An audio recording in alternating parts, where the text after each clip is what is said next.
we go in Southern California.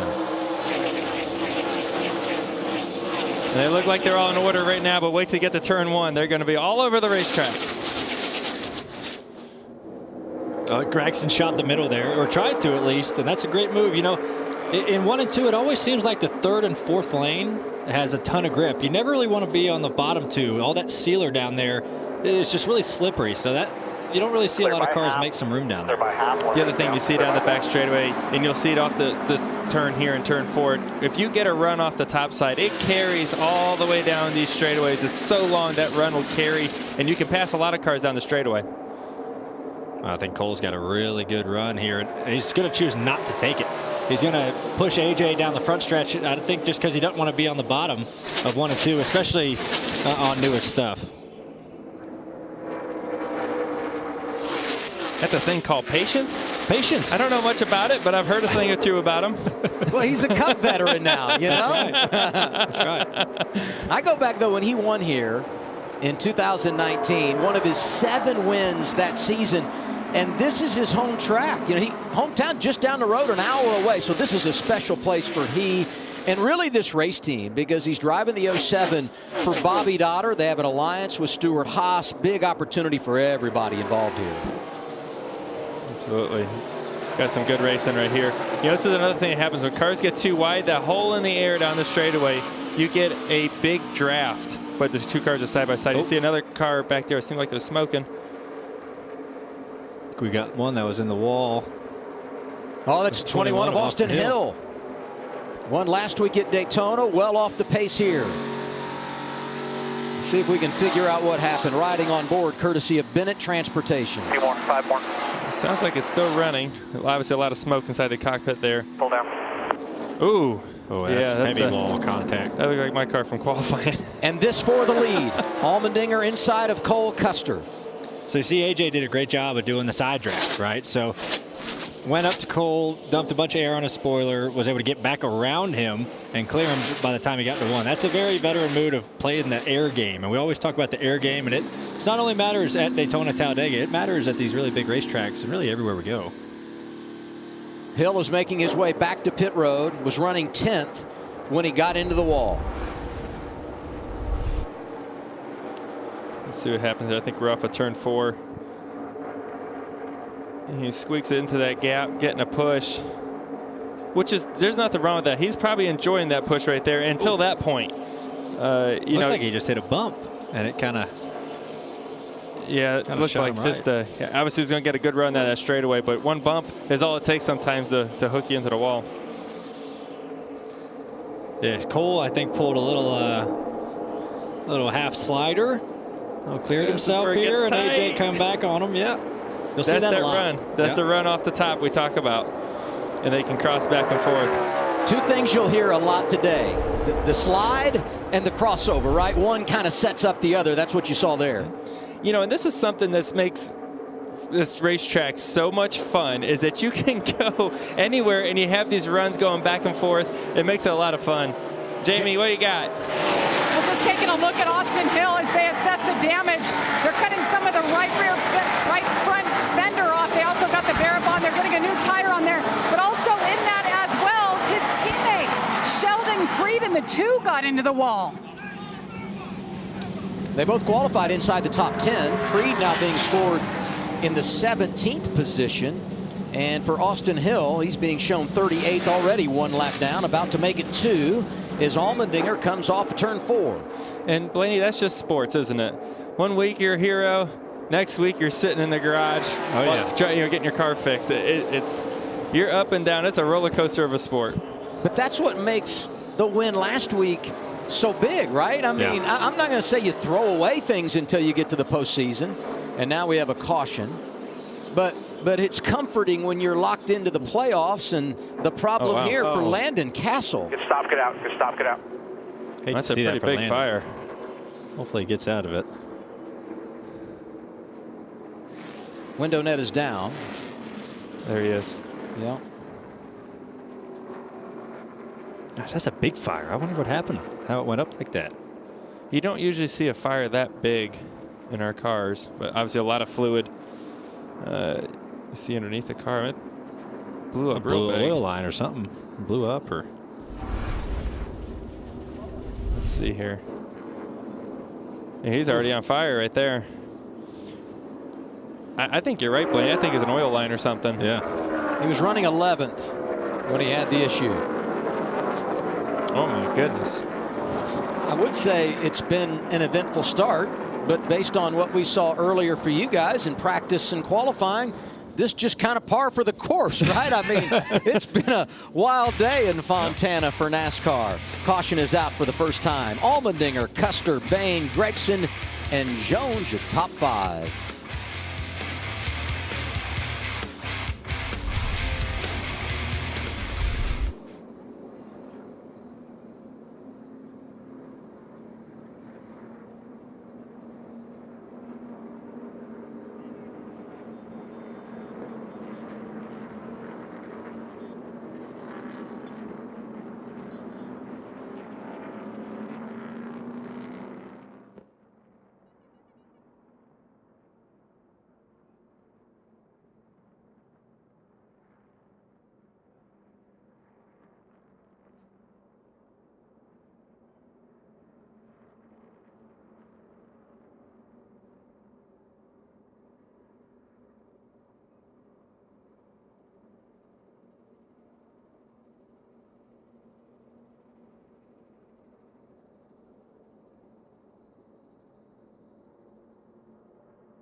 We're under caution in Fontana for the NASCAR Xfinity Series. This not the reason why. A little contact, Josh Berry, Austin Hill. Austin has made a couple of pit stops. He's 4 laps down. He won last week at Daytona. This is the reason for the caution. Landon Castle on fire, pulls it down to the apron, and we see our first yellow flag. Yeah, you hate to see that for Landon, and very glad he got out of it in a timely manner. But yeah, that was weird. We saw it going down the front stretch on fire, and it's like it blew an oil line off of it or something. And you don't really see that too often, that much flame that quickly. Jamie, what do you got on the 51? And Jeremy Clements came in just now. He had a right rear flat, so they changed that up, and they also made an adjustment on that 51. So a lot of action already here in the early laps. Hey, great for them that they catch that under caution, huh? Yeah, absolutely. I mean, the disappointing part for him probably is you just used a set of tires. You know, he has, I don't know how many laps we just ran under green there, 5 or so, 5, 6, 7, something like that. And now you've wasted one of your sets of tires, and it could put him behind later on in the race. Good for him, making his 400th career start today. Wow. Great for Jeremy Nice. Clements. Now we get to our Ford Performance Track Facts. And when it comes to Fords here at California, they've won the last two. Or their last two wins here, coming with Cole Custer 2019. And Mr. Logano, one of his 3 wins coming in 2018. You mentioned tires.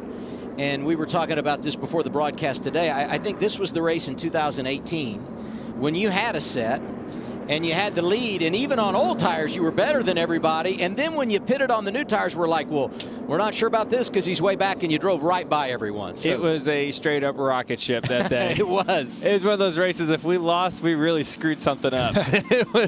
You don't get those cars very often, and when you do, you better win, which we were able to do that day. It was fantastic. Those are always more stressful. When you have a rocket ship and you're like, please don't. I'd rather have that. I'd rather have a rocket ship. It's stressful, though. It's for sure. It is very, like, man, I hope we don't mess this up. Saw Jesse Iwuji being pushed down the pit lane. So the problems continue. And as you can see, a lot of fluid dumped on the track when Landon Castle caught on fire. So we'll reset, hopefully be green when we return to Fontana.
We talked about this prior to the break, so let's show you the pictures. Joey Logano, your 3-time winner in the Xfinity Series in Fontana. Obviously, these are some good ones. I love rewatching race wins, and obviously had some really good cars here in Fontana before, and it's a fun place to win. It's a fun track, and still looking for the Cup win, and hopefully that's tomorrow with our Auto Club Mustang. We got our work cut out for us, though. Starting in the old back, so we'll be trucking along through the field. I wondered why when Joey walked in today, kind of swelled up, and then I realized, oh, he's won 3 times here in this series. That was it, right? I mean, he's all about confidence. Yeah, cool for him. I mean, that's great. I had one start here in the Xfinity series, and it didn't go well. But I would have liked to have more starts, but maybe I'll win tomorrow. We'll see. It really is one of the most fun racetracks that we go to. I mean, it is, as a driver, you can run right up against the wall or right down along the grass, and yet the long straightaways like we talked about where the runs continue, it is a very fun racetrack. Let's get back to this because we talk about the importance of restarts, and we had the choose today. We'll let you guys discuss that in a moment. First, a quick update from pit road. Here's Regan. Well, Adam, when we went to break, you mentioned the 34 of Jesse Iwuji on pit road. He actually went behind the wall. Ignition troubles for that team. A tough break for a team who knows how important it is to finish races early on in this year. We talked about the choose here, and something that stands out, right? Allmendinger took the top. That makes sense. Cole Custer had the option to be on the front row. He took the outside in the second row, and then Trevor Bayne, who was third, took the front row. So, a lot of strategy goes behind that, and a lot of unknown at this point with these cars on this racetrack and where your strengths are going to be. But you got old tire restart here. Look for some wheel spin probably. Watch the 9-2, Noah Gregson. He was 4th in line. He takes that outside lane, so he's got an opportunity. And a big part of the choose also is early in the race you might experiment with something, and be aggressive or cautious and kind of see what lane, will go places, and you can utilize that late in the race. So I think a lot of guys are kind of trying some stuff here just to see how it works out. Well, it looks like it's going to work really good for Trevor Bayne. He might be able to clear AJ. Not quite. Now he's going to have to race hard down this back straightaway. You talk about learning. Here's a guy that hasn't been racing in this series since 2016. He's doing way more than that right here, talking about Trevor Bayne. He sure is. He's making the most of it, and looks like he's going to clear AJ. Clear him, got him. I mean, what a corner by Trevor Bayne. That's awesome. Out front, Trevor Bayne again in the Xfinity Series. And that feels good. I talked to him about a month ago, and he sounds hungry to get back in a race car. This is something you get addicted to. He's been doing this his whole life. And he's been out of a race car for a few years now, and to get back in a competitive car at Joe Gibbs Racing and be leading, that is the best medicine for that withdrawal of not being in a race car. You think about it, he won the Daytona 500 in 2011, and it's like, here we go, it's going to take off. And then loses his ride and just couldn't find his way back in. He's got 4 kids at home. He starts a coffee shop up in Knoxville, Tennessee, where he lives. He's doing some TV with us, and now boom. I mean, and the other part of that is he's dealt with medical issues, right? And he talked to Shannon in the pre-race today, and he told her on race day, I got 7 starts. I'd like to win 5 of them. Those are lofty goals, but when you're driving this car, you can make it happen. Yeah, Cole Custer's right there. Yeah. It's funny, AJ's car doesn't seem to be quite as fast right here. Right? We saw Custer kind of starting to put the pressure on him the first run, and that seemed like AJ's car refired very well. So we'll kind of see where it goes. Might have to work on it a little bit. Yeah, you talk about AJ, he lost that clean air. That might be a big part of it as well. Once he didn't have the lead anymore, now he's searching for air. He might not be able to run where his car is the fastest. Like you said, talking about these lanes and being in the best lane. Here's something. Allgaier started 20th, and he's passing for 6th right now on Daniel Hemrick. This is a car that's making some headway, and Justin is great at this racetrack. I was surprised he qualified so bad, but he's going to be one to watch towards the end of this thing. Yeah, he is trucking for sure. It'll be interesting. Cars always look like they're heroes when they start in the back, because you're able to pass cars and you look like a hero. But once you get into the top 5 to 10, you start to realize, okay, where do you really stack up? And look at, you got cars way in the bottom, way up top. This is what we talk about. You see the 98 with a good run off the corner here. And this is where the side draft's going to come in. You don't see the 8 quite chasing them down, but as they start getting into the corner and side by side, they're going to start trying to pull each other back. Or just lift and get back in line.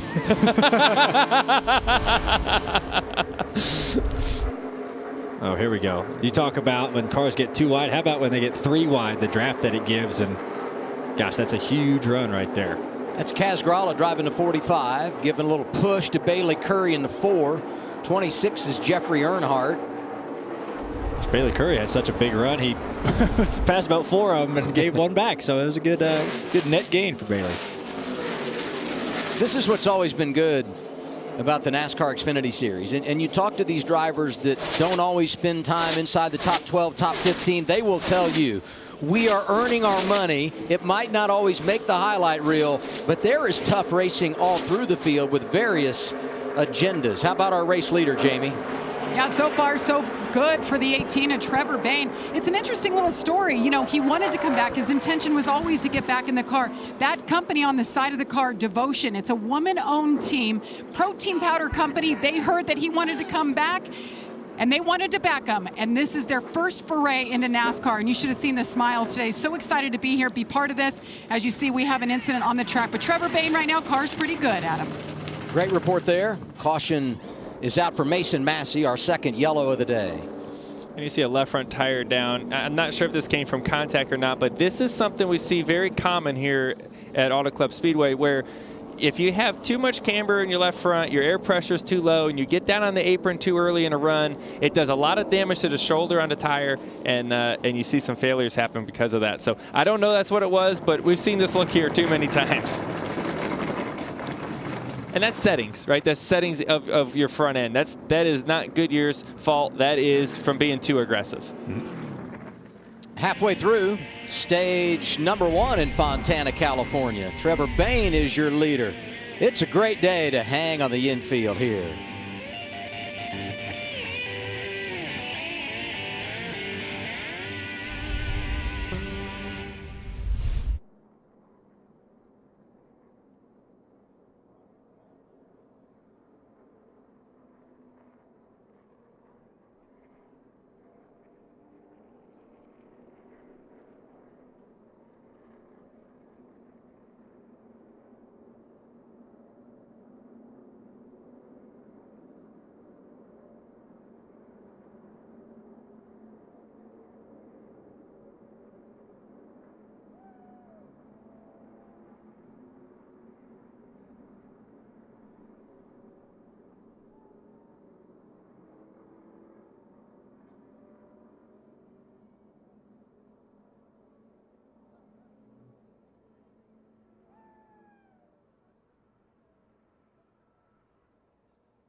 It's February 26th. Here's what happened on this date, 1930. First red-green traffic light installed in New York City.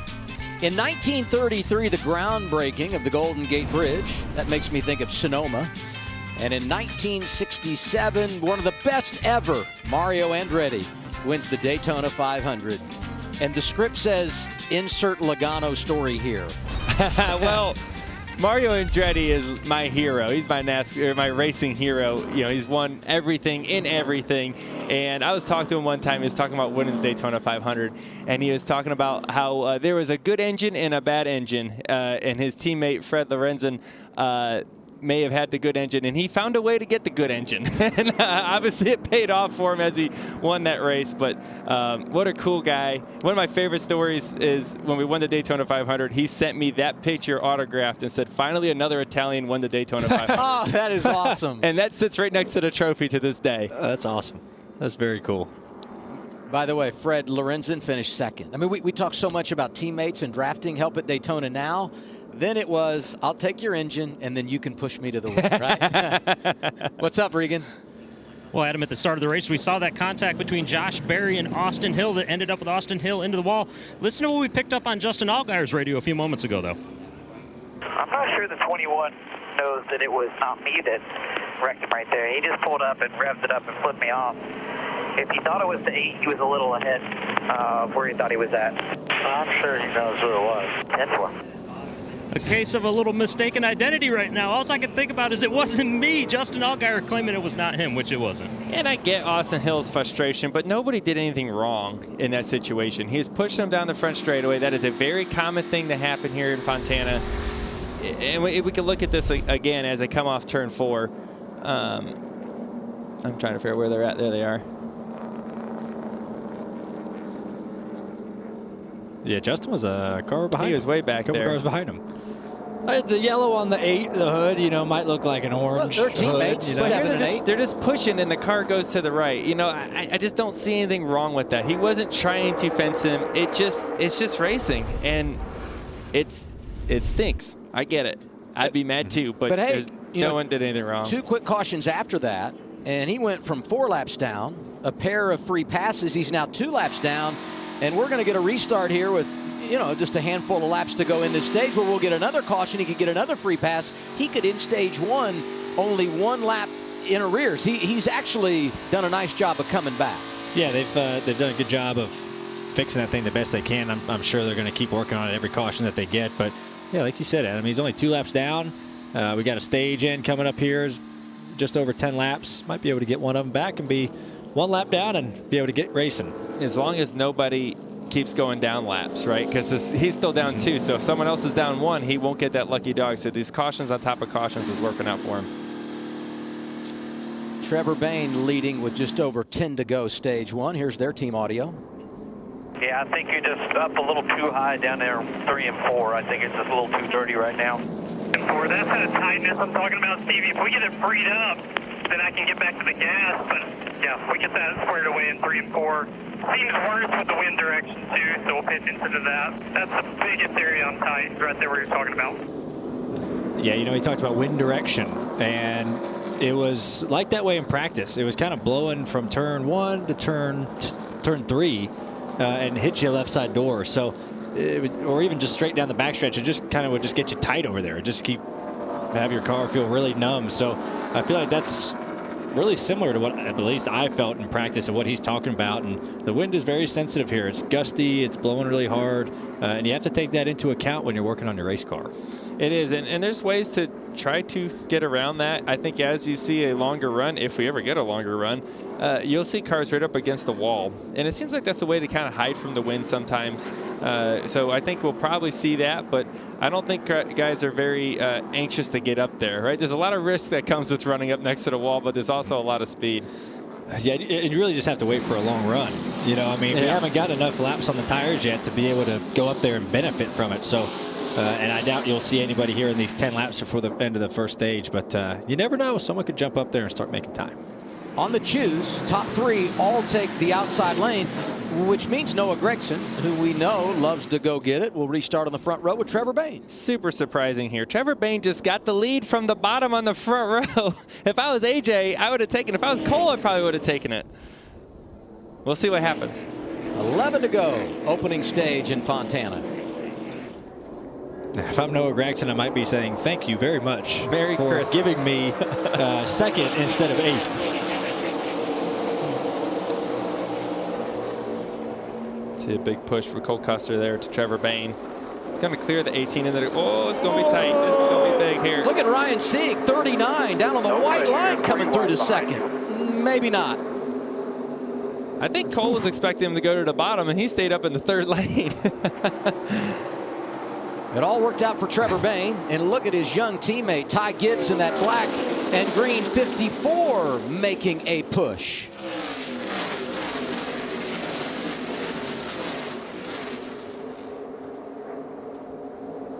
So Gragson tried to make a move on Custer for second. Slid up the hill, and Custer was able to get a big run. Ty Gibbs up into the top 5, into 4th.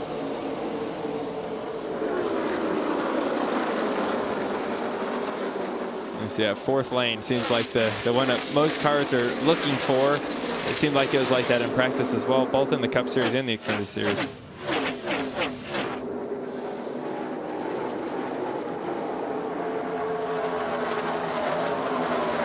Still there with the 7. Still there. The veteran class there. Allgaier, Allmendinger, Hemrick. And Allgaier's car, just watching him go through that corner. Left side's right on the paint on the bottom, hooking it around. Didn't look sideways. Obviously, he's up to 5th from starting in 20th. He's looking pretty good. Well, we all pretty much knew that Ty Gibbs was probably going to wind up front, even though he's never been here before.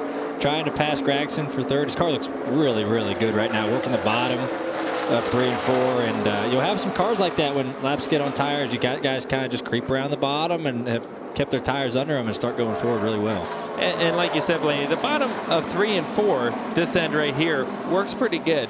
Bottom of 1 and 2, not so much. It's a lot flatter down at the bottom of 1 and 2, and is also a ton of sealer, a lot of cracks. This is an old surface here at Auto Club, so you definitely have cars slipping around, but the bottom lane has a ton of sealer in it. All 4 cars from Junior Motorsports inside the top 10. 9th and 10th, you saw them there.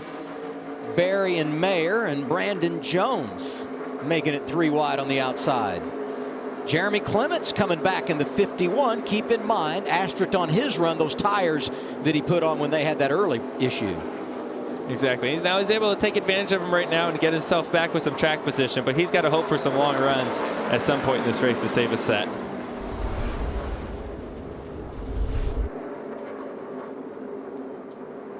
68 Brandon Brown, 98 Riley Herbst in there. He got a little Clemens push. said, I got to go.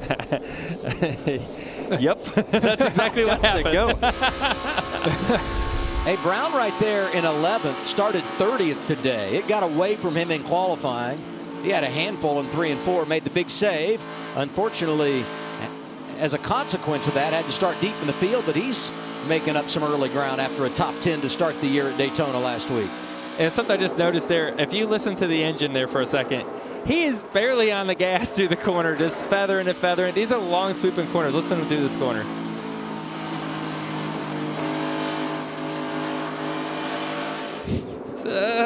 Come on.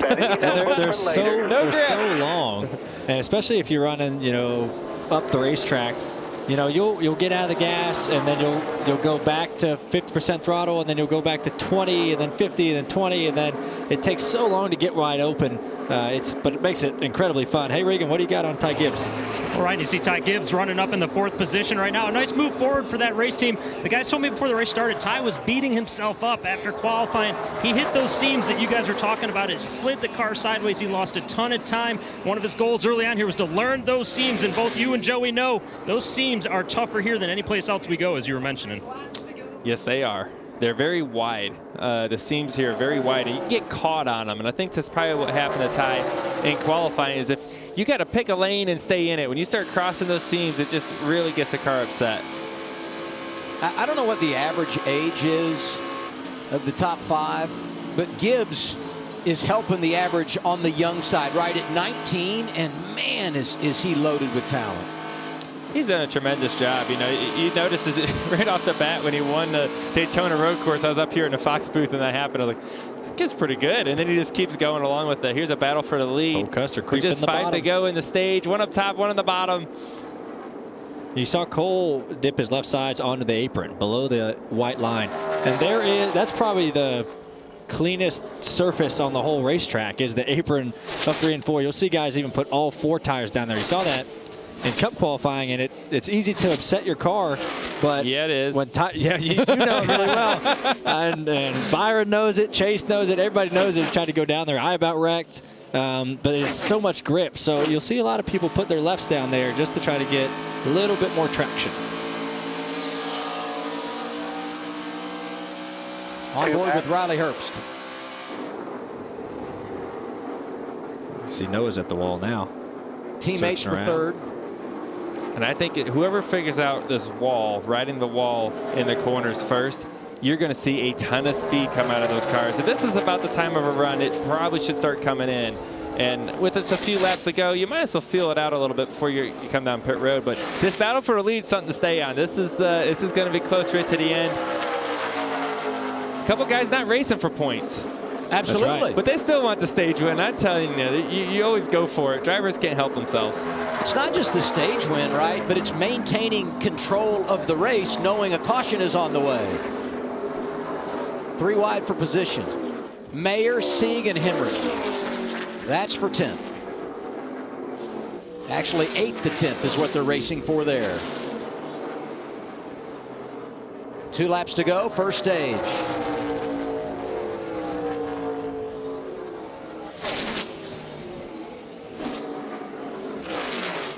We got a couple great battles. One for the lead, one for third. And you kind of see them both running the second place car behind that lead car. It's kind of running just a headlight out, a headlight lower. Both of them are, just to try to get a little bit of air.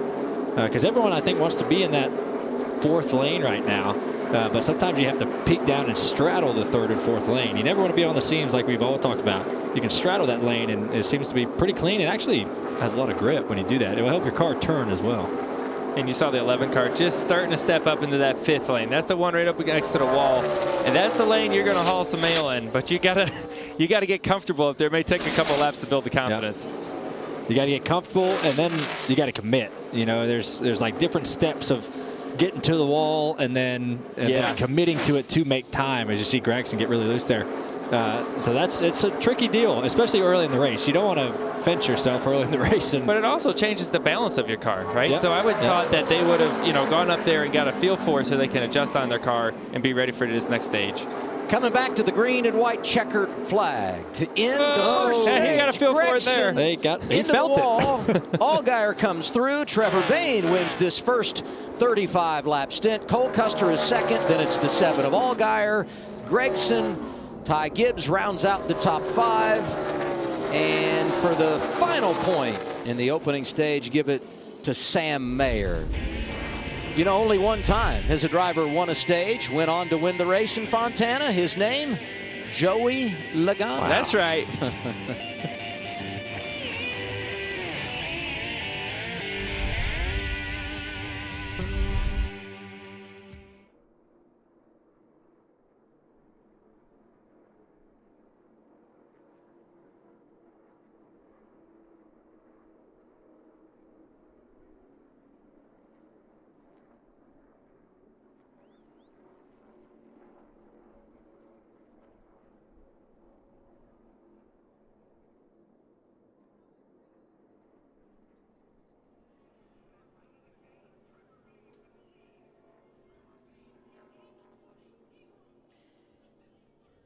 Race fans, Jesse Punch here coming to you live from Auto Club Speedway. Stage 1 in the books, and one storyline we've been following is the 21 of Austin Hill, last week's winner from Daytona. If you've been keeping up, you've noticed they brought that car into the pit a few different times for adjustments. A word from the team is that they acquired some damage early on as Austin skimmed the wall in turn 4. Not much concern there until another contact later with the 8 car. More damage to the right side is severely affecting their run now today. Austin was 4 laps down, but by the nature of the free pass, he is now only 2 laps down, looking to battle back for a solid finish here. As I said, I'll keep you updated from Auto Club Speedway. I'm Jesse Punch. Enjoy the race.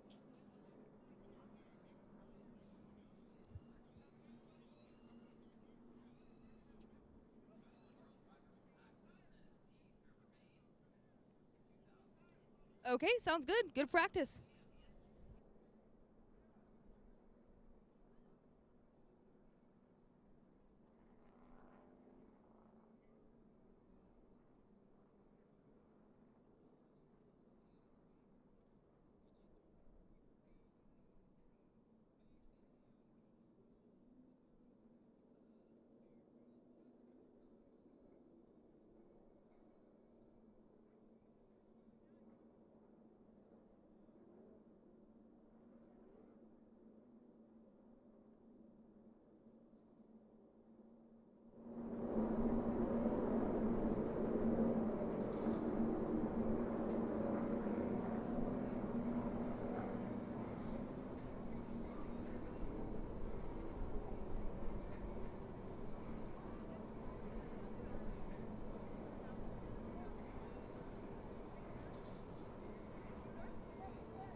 Third caution of the day in Fontana, California comes out as we wrap up the opening stage, and it was an eventful first 35 laps. And to pay that off, coming to the green and white checkered flag, Noah Gragson, who will put his car anywhere, anytime, gets into the wall. You know, we got the Darlington stripe. That might just be the California kiss right there. California kiss. It's all right. Composite bodies, I think is good to go. Won't even affect it. You know where he's really good is Miami. And same thing. Where do you run in Miami? And against the fence. He said not the same impact here, but, you know, I mean, that's where he was late. Hey, how about Trevor Bayne? Great opening stage win for him. Incredible opening stage win. He looked really, really strong. Nice to see him back behind the wheel. The only bad thing is if he runs really good and he's got 7 starts, that means we could lose him on the TV side. You know, he's doing a lot of work for us now. I've seen that. Race day for the Camping World Truck Series, and on Race Hub, he's done some races for us, some ARCA commentary with Jamie, and so I'd hate to lose him on that side, but boy, I'm rooting for his driving He's been career. gathering information. That's working in the booth and hub and everything, and look at it, it's paying off on track. I mean, think about your career. Last year, you know, you win 3 times at the Cup level, and you spent a lot more time in the TV booth last year. That's why I'm spending even more time in the booth this year. You know, see if it's a correct trend. So. It is pretty cool if Fox lets us do this, though. This is a fun thing for us to come up here, talk to our race fans from experience right off the racetrack. We were on the racetrack an hour and a half ago, so that's pretty neat as they open up pit road here, and there's going to be some interesting pit stops. Regan, I think you're first. Well, Joey Cole Custer in his home race, running in second place right now. Always so good at this racetrack. That car right now just a little bit too free early on for him. Has a little bit of trouble with the right front tire after 15 laps. Feels like he's just wearing it out a little bit too much. And Justin Allgaier getting track position early on after a tough qualifying session. Right now, that race car pretty decent. Wants to be just a little bit tighter on the long runs. Jamie? Noah Gragson in the 9 said the car was definitely better than it was this morning in practice and qualifying. They're going to fix him up a little bit, though. Track bar adjustment, air pressure adjustment. He got into the wall, as you noted, but pretty minimal. You see the change there. Meanwhile, the 18 getting his first ever stage win here in the Xfinity Series. It'll be 4 tires. A little bit snug, but feels pretty good. He's happy. Told the guys, let's get it done here and keep it rolling. He's going to lose the race off pit road. And man, what a mess. +7 for Ryan Sieg, and it indicates that he took no tires. I wonder, maybe did he miss his pit coming in there? Yeah, that's what we're getting a report on. Box. So Hemrick up +7. Up 7. That's a blistering stop right there. You don't see that very often. Now, that makes you feel good, though. It's a 7 easiest spots you can gain. That's right. That's right. Well, I don't know if you want to talk to him. I don't know if I want to talk to Trevor. It was a bad pit stop, but we'll try to dial him up. We'll try to calm him back down, get him ready to go for this restart. Hey, Trevor Bayne, I hate to do this after your bad pit stop, but Ryan Blaney up in the Fox booth. You got me? What's up, Blaney? Hey, your car looks great out there. You look crazy fast. Congrats getting the lead on the bottom. What do you think of the racetrack? How do you think the lanes are playing, and what do you think of the choose? Man, it's a different game with the choose. I'm surprised more guys didn't take the bottom after seeing us get the lead from it there. But, man, hate that bad pit stop. Really need a track position, as you guys know. But y'all let me know if somebody starts working that very top lane, because I want to be up there. Just a little too dusty right now. So I'd say we'll be ripping the wall here later. All right, I got your radio right here, so I'll let you know. But good luck. Great to have you back in the Xfinity Series. Have fun. Thanks, guys. I'm starting to figure this out. Joey talks to Austin Hill before the race. He hits the wall. Blaney's set to talk to Trevor Bayne. He has a bad pit stop. We better just Don't stop put talking. it on us. Clean it up over there.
Hey race fans, Jesse Punch here coming to you live from Auto Club Speedway. I want to give you a quick update on the 21 car of Austin Hill, last week's winner at Daytona as we're getting ready to head into stage 2. You saw early on in stage 1 that car acquired a little bit of damage making contact with the wall in turn 4.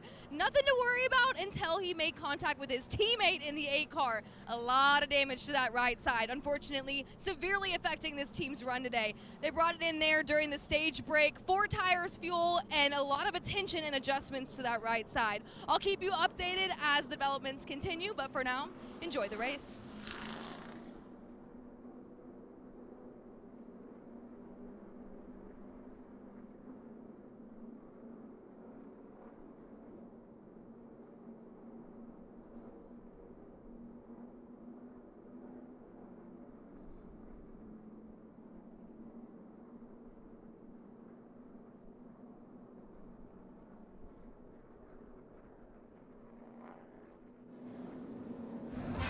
We set off the top of today's race. This is a difficult venue. Look at the people who have won here, and it really speaks to what it takes to get it done. This one looks pretty good. Yeah, Larson's always been good here. Yeah. A couple of Hall of Famers there. One there, one on the way, right? Harvick, no doubt, is going to get in. Yeah, and this is one of those racetracks like we talked about that drivers love it. You can move around. I keep talking about that. It's one of those places you are sawing on the wheel. You're up next to the wall. Mistakes are easy to make, and the racing is incredible. 31 races here, 24 of those won by a guy who has a NASCAR championship. Jamie? Well, Adam, looking at that slow pit stop for the 18, it reminded me this is a brand new team going over the wall for this Joe Gibbs racing team. Because of the different lug nut on the Cup side, Gibbs does not allow their same Cup crews to come over here and pit for the Xfinity teams like they have in years past. So that slow stop you saw there was just a matter of these guys are only in their second week together. They're still gelling, understanding each other, and trying to gain that all-important chemistry together. That's a great reminder, Jamie. And you know, most of the teams in the garage continuing to use the Sunday guys on Saturday. It's just you have a different setup, right? One day you're hitting 5 lug nuts, the next day you're hitting 1. Gibbs said we want exclusive guys for Saturday and Sunday, and Jamie with a great report there on that team trying to find their chemistry. Yeah, it's definitely an interesting story. You know, the pit stop has changed so much. You may say just one lug nut, and that's the only thing different. It changes the way the guys run around the race car, the way they make adjustments. Everything is so different, and I can see trying to do both. It's hard to do, right? It's hard to do 2 things. It's easier to do 1. So yeah. I can see their reasoning behind it. It used to be great, practice for those guys. If they go do an Xfinity race, truck race, get them ready for Sunday. But it's just completely different now, and I can understand that. That's a great point made by Jamie for sure. Good job, Jamie. Ryan Sieg did miss his pit stall when he came down, so he came back to get his 4 tires. He will restart 32nd after spending a good portion of that first stage in the top 10. Mason Massey was a lap down. He gets the free pass, which means Austin Hill does not. We're on board here with Austin. There's a big chunk out of your camera. Yeah, restart back in the 36th position. It's expensive. Front row, Daniel Hemrick, Ty Gibbs. Teammates last year, they are no more. You know, we've seen the leader take the top every single restart, I believe, with Hemrick doing it there, and looks like, oh boy, I spoke too soon. Yeah. I thought Ty was going to be able to clear him, but Daniel made a great run in that 4th lane, but he's going to be able to drag him back here. This is that side draft we talk about, dragging him back. See how it changed their momentum to the 54 car. He had the momentum. Now he's in a pretty good spot going down into turn 3. Probably going to clear him, I think, this time. Maybe I spoke too soon, too. I'm glad I'm not the only one who speaks too soon. I'm saying nothing, by the way, on this Watch battle. the 9. Oh, no! There goes Gibbs through the grass. Stay high, back it down. And that's where you hope the splitter stays on as you slide through the grass, and it looks like it hung in there. I think it did. That's aggressive side drafting, I believe, is what caused that. On both ends. I think both guys were side drafting really hard, and it was unfortunate it didn't end up straight with Ty there. And that's another set of tires. You know, that puts them in a bad spot on their sets of tires, and you just, yeah, 1 lap. So we'll see what happened here. See here. And you saw the aggressive slide draft down the backstretch. Here's one from the 11, and then just the timing was off at the 54 coming back up the racetrack to try to side draft off the 11's left rear quarter there, and didn't work out. Yeah, I think Ty thought that the 11 car was further away to his right. The 11 was against the wall, so that's one of those that's a weird judgment call, and it just looks like he misjudged it a little bit. What's up, Regan? Well, Adam Ty just came on the radio, apologized to his guys. He said I tried to side draft him, and it actually just sucked me up into him when he got up there. So one of those learning moments here at California Speedway for Ty right now. The left front was where I was concerned about the splitter digging in, and there was a lot of sod flying, but I can't tell how bad it is. Keep this in mind. He was a spinner and a winner last May at Charlotte Motor Speedway.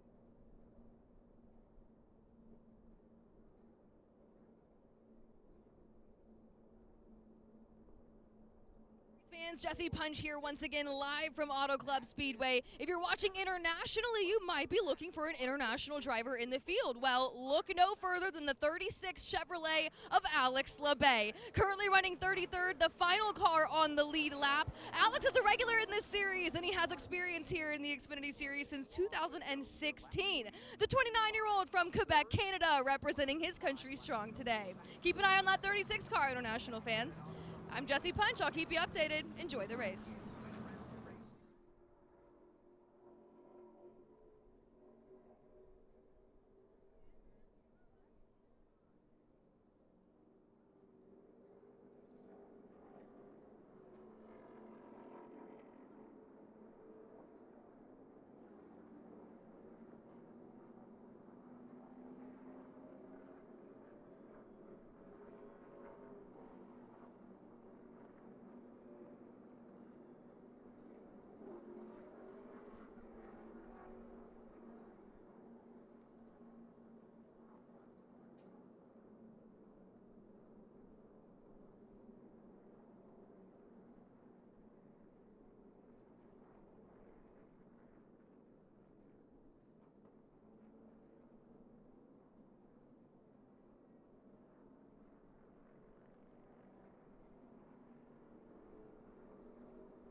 you're all good there. It's got a donut right in front of the left rear tire. We didn't hit any tires, though. Hope it's Krispy Kreme.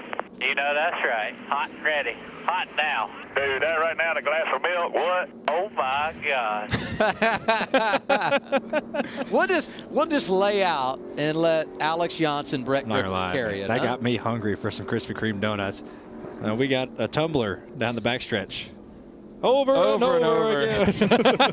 Down the back straightaway. Barrel rolling.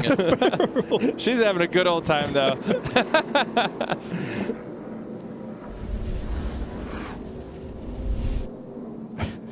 It's great to see fans out. I mean, if you guys see the videos at the infield, there's tons of people here. It's great to be back after a year hiatus. We didn't come here last year, and it was awesome to see fans again, and great to see the kids out having fun. The camping here at Auto Club is awesome.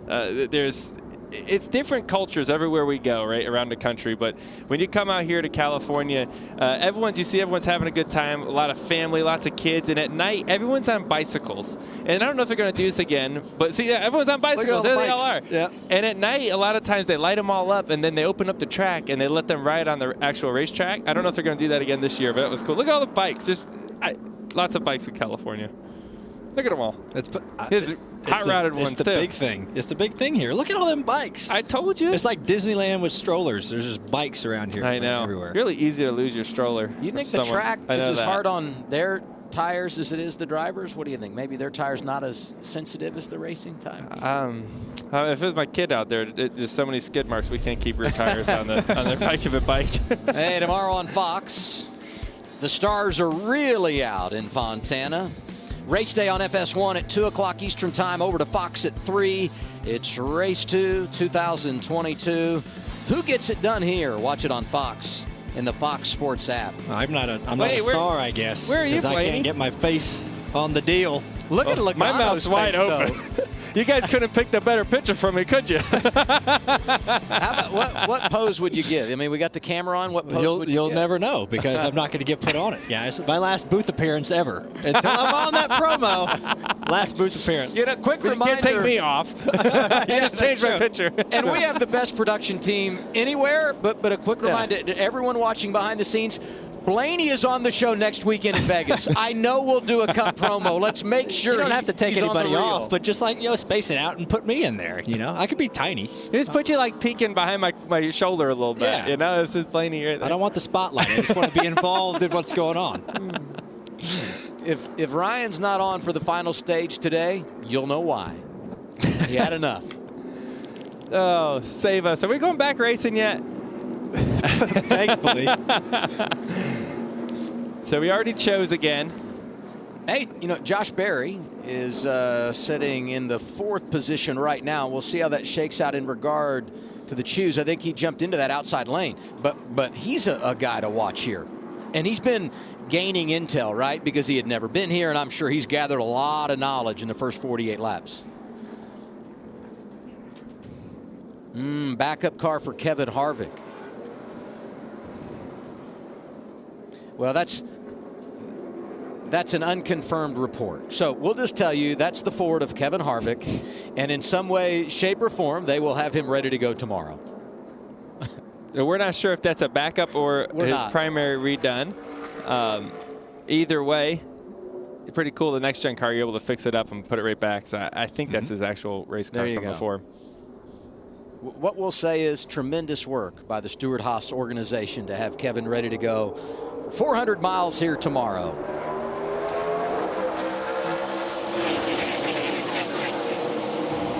A good push by Cole Custer again. He's been able to give great pushes to the leader. You see, look at the 7 go all the way to bottom. 9's trying to work that 3rd lane, trying to squeak his way up top here. This is going to be a little tight on the exit. Pull down right here. Pull down, don't hit that top. Brandon Jones, 19, slides up in front of Josh Berry. There you go. And that top lane just trucks down the backstretch.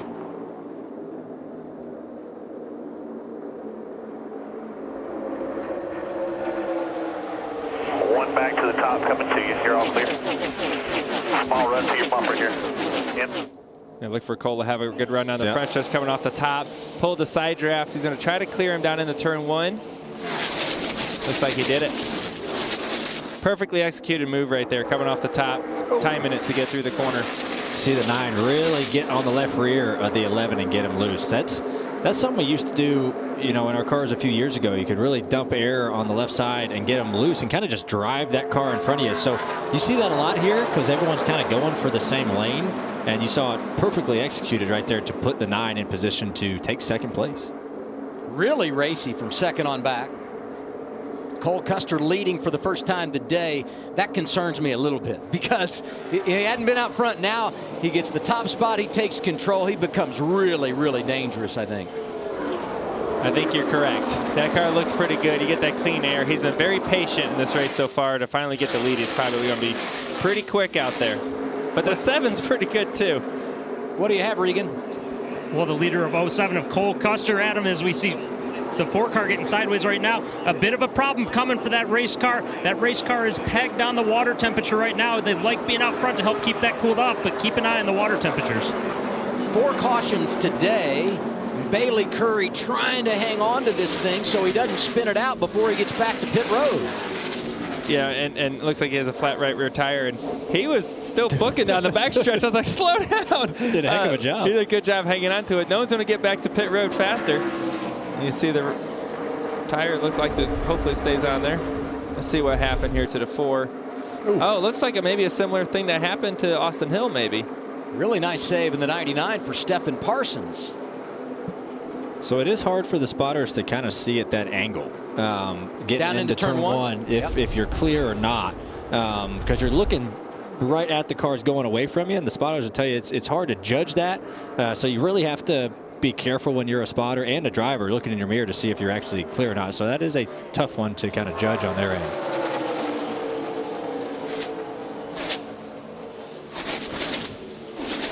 You see Daniel Hemrick, he's playing a bit of defense. Remember, he gained 7 spots on pit road. So he's got a lot of track position that he didn't have before.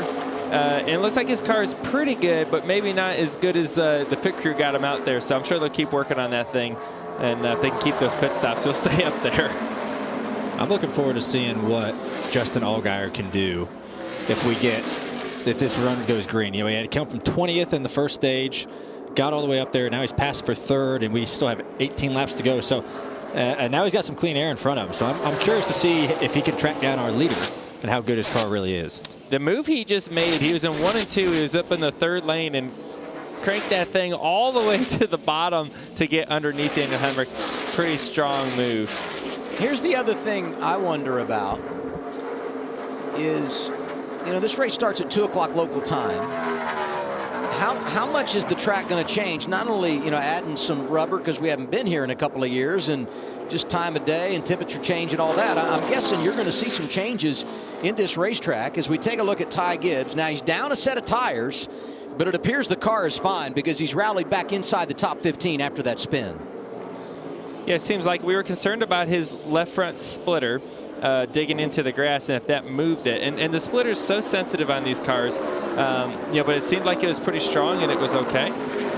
He's still pretty fast. Jeffrey Earnhardt might be overheating. You saw him kind of pushing some water there. Jeffrey's done a great job. He's running inside the top 15, running 14th, but it looks like he might have some trash on the grill. That's no good. There's a lot of trash around this racetrack. Yeah, there we go. Big bag out there. That's very, very bad. He needs to try to get that off right away. It's got a bag on the grill. It's very windy. Let that 45 go. He's 2 back. Get him behind him. Make sure your fan's off inside here.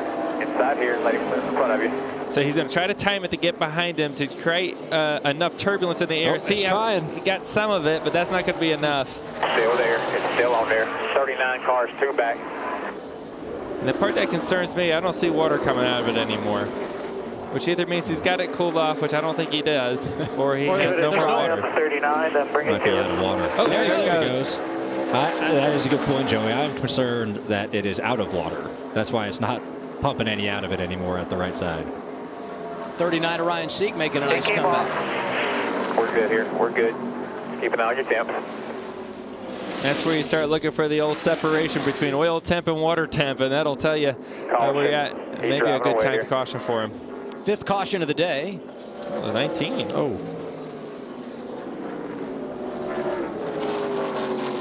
been running in the top 10. Looks like maybe a scuff on the right rear for him. Car looks pretty good though. Maybe yeah, you said a scuff on the right rear. Back bumper's been used up a little bit as well. And that, quite honestly, could have come from earlier in the race. Might not be the reason for the caution here. Let's watch and see off of turn 4. Yeah, he's kind of up there by himself. See, his left side's on the seam, it seems like. And stepped out. Whoa! Okay. There's a scuff on the back bumper. That's a scuff, yeah. Oof. And that was Great a job nice save. He's Trevor good to Bayne. go. Good save. Good to go. What's with these Gibbs cars going sideways? First On it was edge, hanging them Ty out. Gibbs. Here's Brandon Jones. Cole Custer leading.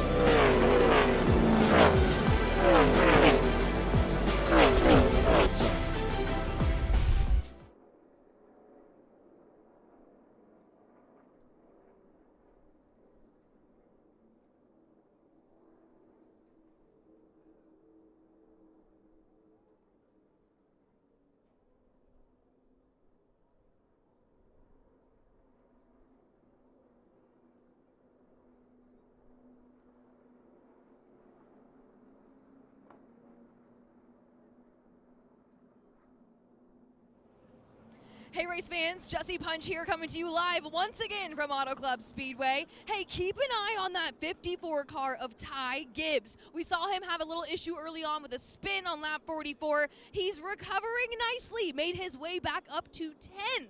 Ty Gibbs, not surprising though, considering he had 4 wins last year in this series at just a part-time capacity. He's now back this season, full-time ride and ready to make some noise. Keep an eye on that 54 of Ty Gibbs and enjoy the race.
Joey Logano in the booth, so we show his wins. Here's the obligatory highlight reel for Cole Custer, who's leading this race and won here in 2019. And beat Kyle Busch to get it done on that Saturday afternoon. You know, that was one of his 7 wins that year. Christopher Bell won 8 times. With Tyler Reddick, we made them the big 3. Yep. I think it was appropriate. Reddick goes on to win the championship, and they've all enjoyed success at NASCAR's top level. And I think it's so good. You see Cole coming back to the Xfinity Series to race a little bit here. I think that's healthy for a driver to do for a lot of different reasons, right? But I think, you know, making laps at a track where it's wide and you got to get used to running different lanes, a track you haven't been to in a couple years, it makes a lot of sense to race here. But I think also for Cole, you know, Cup Series is hard, and it'll beat your confidence up before you know it. And I think being able to come out here into Xfinity car, lead laps, have a great shot at winning, really be the favorite to win this thing, you know, I think that's a good confidence booster. And it's good for everybody. I agree. It does boost confidence. It's good to get laps. You know, seat time and anything is great. So it's really good. I'm excited to see what he can do today, and I'm sure he's going to learn a lot of stuff for tomorrow. You know, we were promoting Austin Hill, working his way back to the lead lap after that early incident. Unfortunately, he's not been able to get the free pass again, so he's still 2 laps down. Alex LeBay gets it here. By the way, I want to give a call to the Bennett family of companies, a women-owned and operated transportation logistics company. They're headquartered in Georgia, where Austin is from. They sponsored our onboard camera today. They're all over the car. Great to have them in the sport, and perfect timing, right? Because you saddled up with a guy that no doubt is a future star. And he's close to maybe get one back. So Tommy Joe Martins is 34th, 1 lap down. He's going to get the lucky dog first, and then that'll put Austin Hill the first car any laps down, which will be 2 down. So then once you get 1 down, you have a chance. But being 2 down is very, very tricky, you know, and maybe you can find a way to get a wave around that would put him in a decent spot, but you got to figure out how to get 1 lap down to really have a chance at that lucky dog. Going to be 10 to go stage 2 when we go back to the green flag. Custer takes the outside lane. Gregson inside. Row 2, a couple of veterans. Daniel Hemrick, the reigning champion, inside of his old teammate from a couple of years ago, Justin Allgaier. Now, the 9's been pretty aggressive down here in turn 1, trying to slide up the racetrack. I'll be interested to see if he does that again on this one. But he's not scared of the bottom. We have seen that already.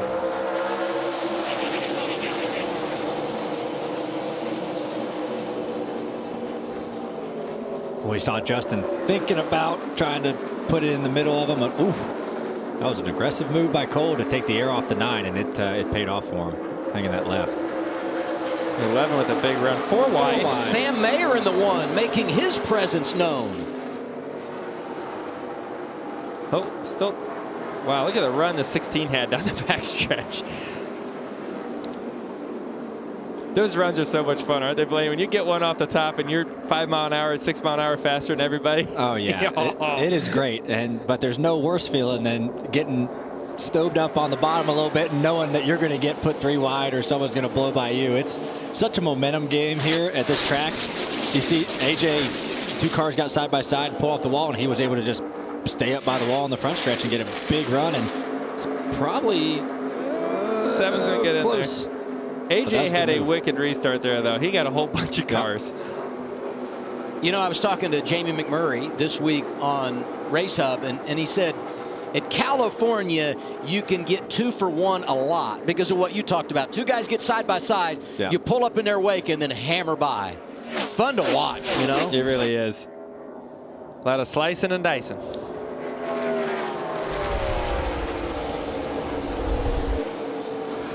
Here's a look at the 9 car. And you see the 9 go down to side draft, and AJ is like, thank you very much. Merry Christmas. Oh, and if I got the right rear of his teammate, the 7. What means more there for AJ? The push he's getting from behind or jumping outside that wake and going around the 2 cars in front of him? What helps more in that situation? I mean, I think the fact that they just opened the door for him. You know, I think in that case, the 9 was so concerned about the 7 underneath him and trying to side draft him, he forgot there's other cars on the racetrack. And they're still racing each other pretty hard here. We're going to have 7 laps to go in the stage.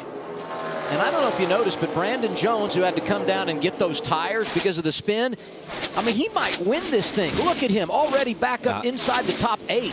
He feels great, for sure, on the fresh rubber and able to make boatloads of time. And you said it, he might win this stage. He's got tires. I'm here for it.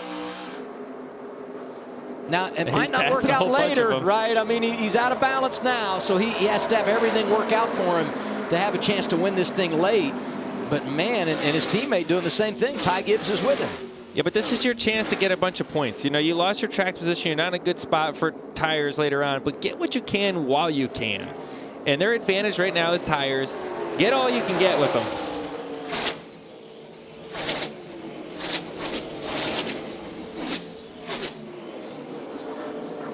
There's some good racing here. Advantage for Custer out front, 1.5 seconds, so he's cruising right now. But behind him, anybody's guess on the finishing order of the stage. Allgaier, Gregson, Allmendinger, Hemrick, and we mentioned Brandon Jones. Jamie? And you guys mentioned the good run by A.J. Allmendinger. He's up to 4th right now. He's saying he just needs a little bit of help. He's struggling in 3 and 4. He said, I get that great run, and then it just won't turn. Something else his team told him to keep an eye on and be mindful of. Don't run the wall too much that you're going to put yourself in a position position to hit the wall. They all have to race these cars next week at Las Vegas. They do not want to wreck this primary. So something a lot of these drivers are thinking about when they run the top line.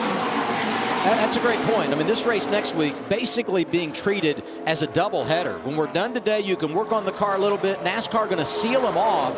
So if you crash a car, not only do you go to a backup, you start at the rear in Las Vegas. You want to avoid that at all costs. And that probably explains a lot why there is nobody running up next to the wall. It's got to be so attractive, and I want to go there. It's faster. I know it.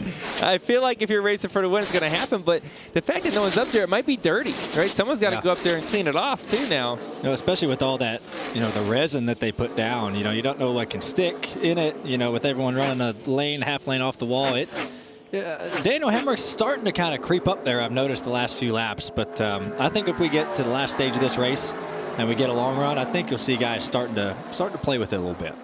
Cole Custer out front, he doesn't have to. He's just checking out, looking good. Now, we mentioned how important it is to take control, and you go on the other end of this. Trevor Bayne is running outside the top 10. They had the bad pit stop. They lose the track position. So hard to get it back. Yeah, you see, he really hasn't made up many spots, sitting 11th. He ran really well in that first stage. He lost the track position. Now he's just seems like he's stuck back there right now. And it's so hard because when you lose track position on a pit stop or whatever it is, and now you have to make ground up at a track like this where it chews tires up. You're working really hard. You're using your tires up, and then before you know it, you're in big trouble and your tires are gone. So as we see Brandon Jones get another spot with those tires, I don't know if he'll get there for the stage win. He might get second. He's probably going to get second here. And he's done a good job getting through the field. And you said tires gone at the perfect time because Noah Gragson was sideways. When he set down to 19s nice and straight with those new tires, that's the difference. With Noah, though, you don't really know if that's a tire thing or just the way he's driving. He likes to let it hang out a little bit. The 7's hung out a little bit, and you see really from the center off right there to 19 made up a ton of time on the 7 and carries that momentum down the back straightaway. This is where you just go where he's not. Even quarter bumper. Yeah, he's not going to be able to stop that. Clear. You got to make the most of a bad situation. Spin out, middle of the stage, get tires, come back, get 9 stage points, and just hope it all works out later in the race. Yeah, now you just got to hope that there's no late caution if you're Brandon Jones. I mean, that's what's going to hurt you. So you never know. You never know if things get running long here and there's maybe no caution in the final stage and you can just put one set on. But it is a tricky situation. But like you said, making the most of the spot that he's in. A lot of times in these races, if there's a lot of cautions early, it goes green late. There's not many cars left. That's true. Yeah. Stage 2 in Fontana, the Cole Custer Invitational. He's now led 21 laps today, and he takes the green and white checkered flag. Jones comes back to get second. Allgaier, Gregson, and Gibbs your top 5. Others scoring points: Hemrick, Allmendinger, Mayer, Berry, and Riley Herbst. We're 70 laps in here in Fontana, California.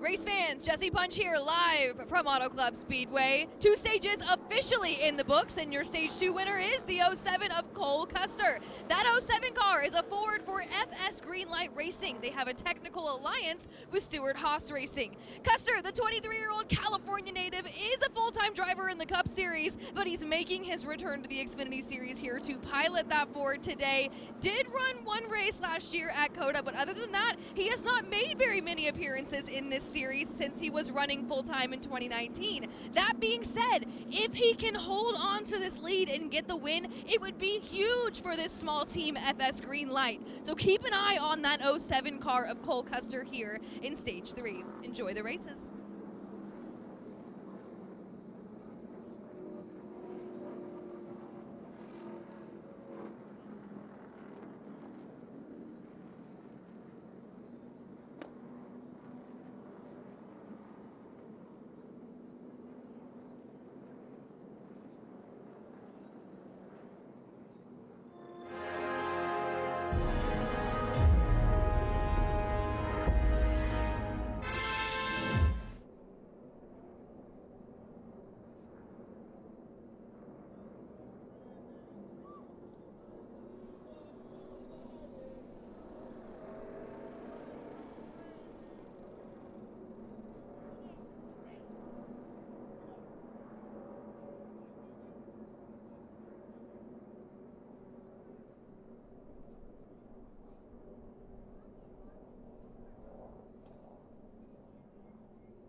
At Fox NASCAR, we love a little history.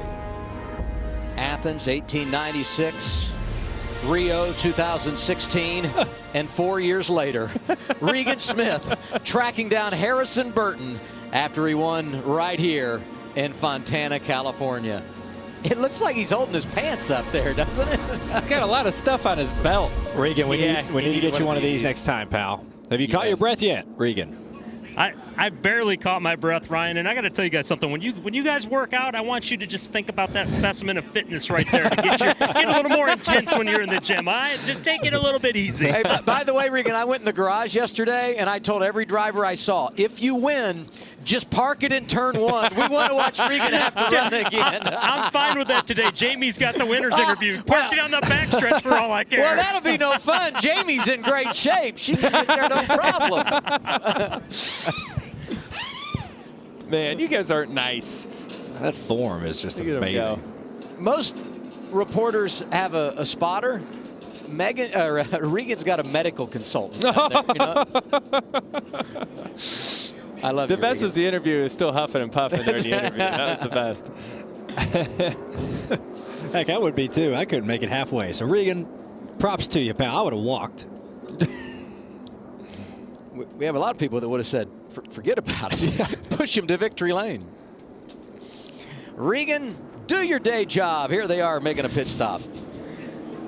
Well, Cole Custer, the leader of the race right now, Adam. That race car still not as good as he wants it. He actually needs it to turn just a little bit better. As for a small adjustment for for this next run in that race car, thinks that he can be just a little bit quicker. Justin Allgaier, same thing for him. He liked the last adjustments, but they slowed him down. They tightened that race car up just a little bit and slowed it down too much. Jamie?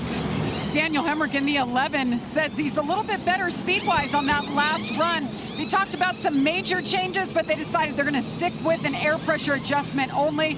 As you see Trevor Bayne in his pit box, they had that slow stop last time, see if they can get a little bit better. He wasn't able to make up much time as the second can of fuel goes in. A little bit slow stop as you see cars starting to come back around the 18 again, Adam. Brandon Jones, his teammate, wins the race off pit road. Allgaier, Gregson gaining spots. The same for Hemrick. +7 last time. This time +2 for the 11. Custer. Yeah. Custer lost some spots pretty Yes, bad. he did. Yeah, he lost 7 spots. Down to 8th. But he was the winner of stage 2. Wow.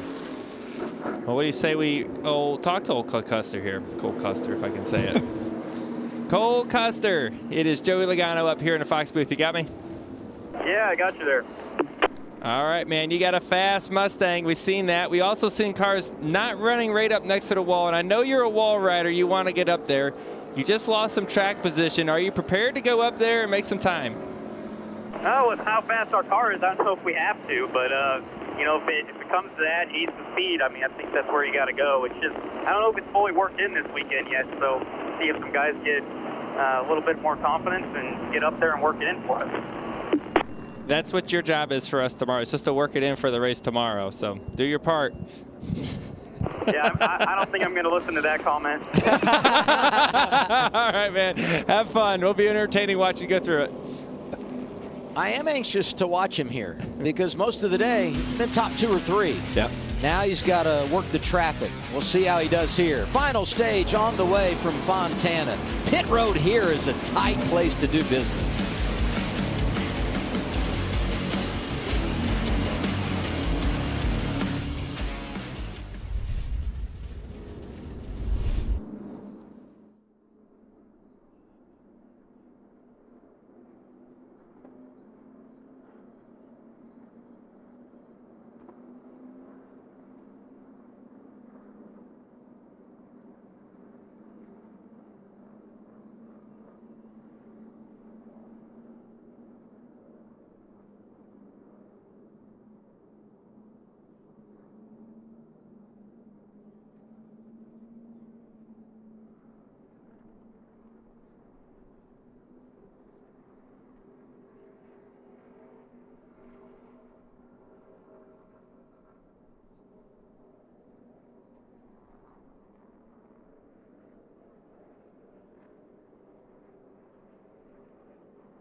Race fans, Jesse Punch here live from Auto Club Speedway once again. Take a look at the JRM cars. Working together as a team is working in their favor heading into stage 3. All 4 of those cars are running in the top 6, including Justin Allgaier, who is currently in 2nd, and the rookie, Sam Mayer, who is in 6th, meaning that each of these drivers are currently running at a better position with which they've already qualified to start this race. So, starting stage 3, things are looking strong for JRM. I'll keep you updated. Enjoy the race.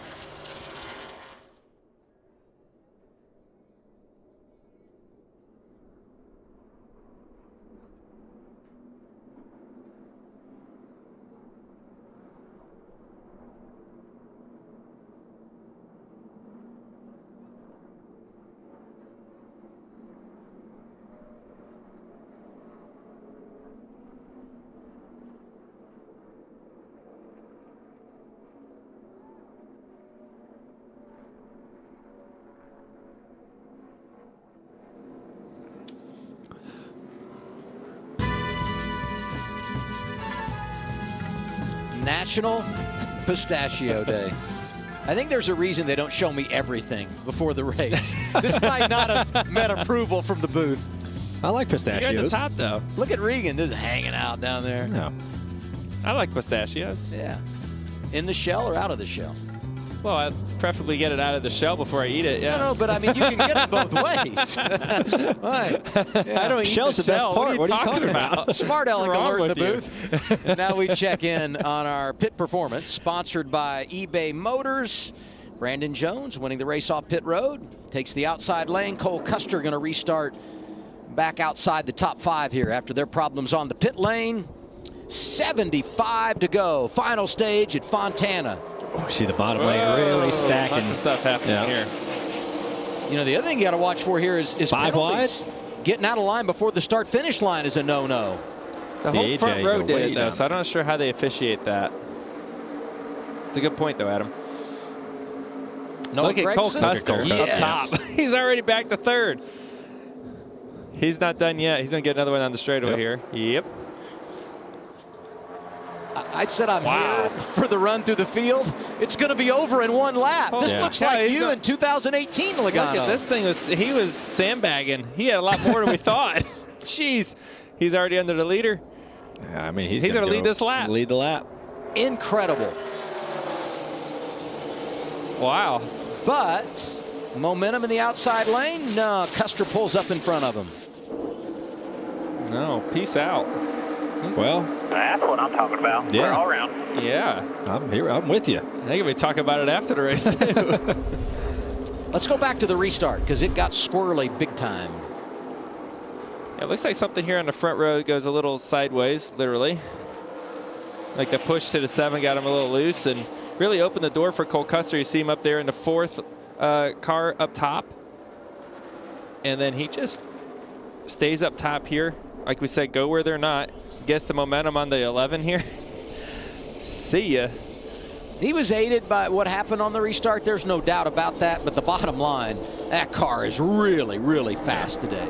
They still did a great job of, you know, like Joey said, go where they're not, you know, through 1 and 2. Got a big run at the top, and then the bottom was able to stick, and he was able to get the lead pretty easily. So we'll see what happens here, but we might start stretching it out on everybody. NASCAR did review the restart. No penalties there. Everybody's good.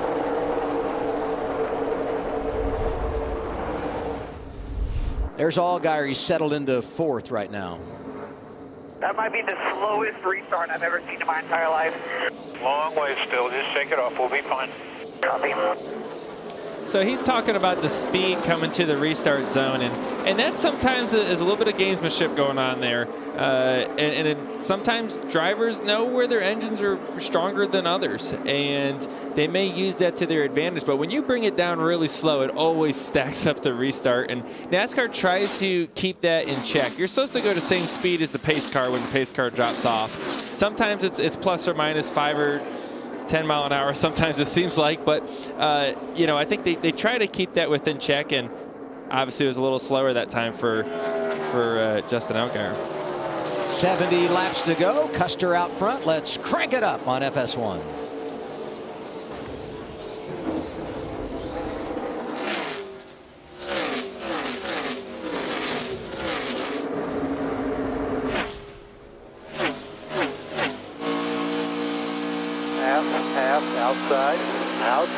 Outside, still out there.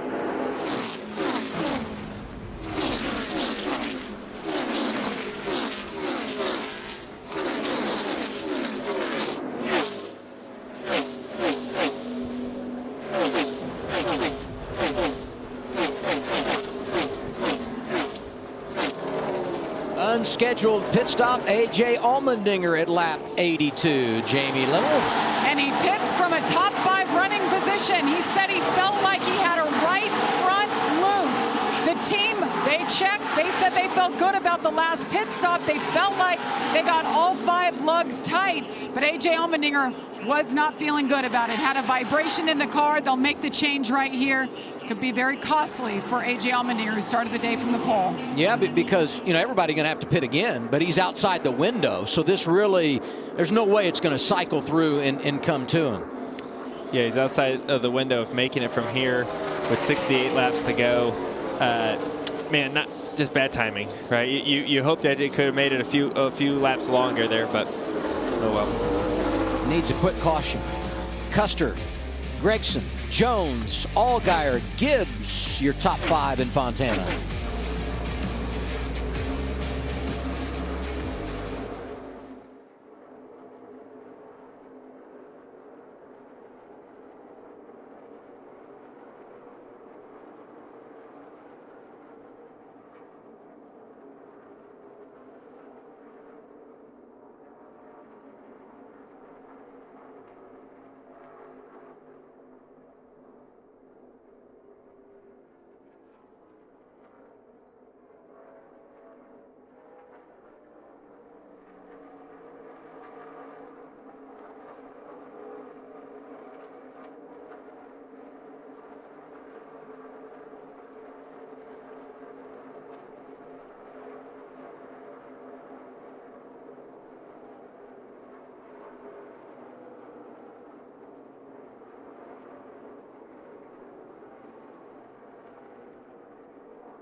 65 laps to go for the NASCAR Xfinity Series. We're live in Fontana, California. Great to have you with us on FS1 with Joey Logano, Ryan Blaney. I'm Adam Alexander.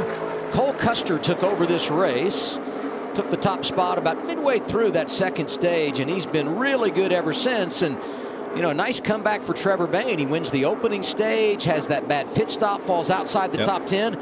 18 putting some things together. Yeah, and you know, we saw him really not make any ground up in the second stage. You know, he didn't really go anywhere, but it seems like they made some really good adjustments to that car. Seems to be coming back here and, you know, fighting Ty Gibbs and Daniel Hemrick for 5th and 6th.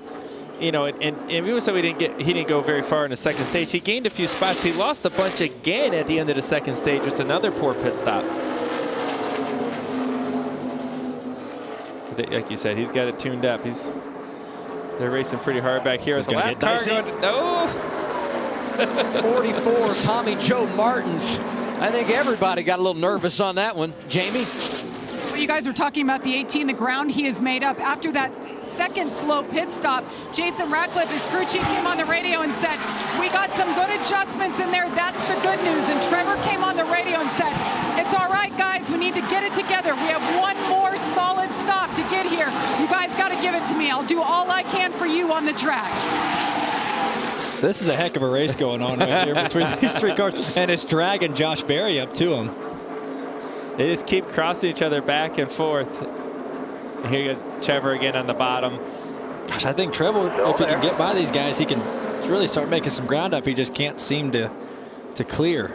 Just keeps getting stuck in dirty air.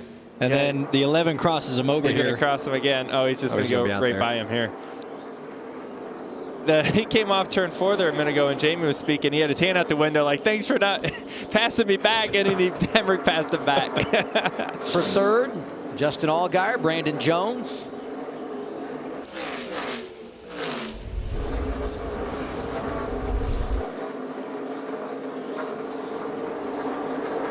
Yeah, you see Trevor with the run.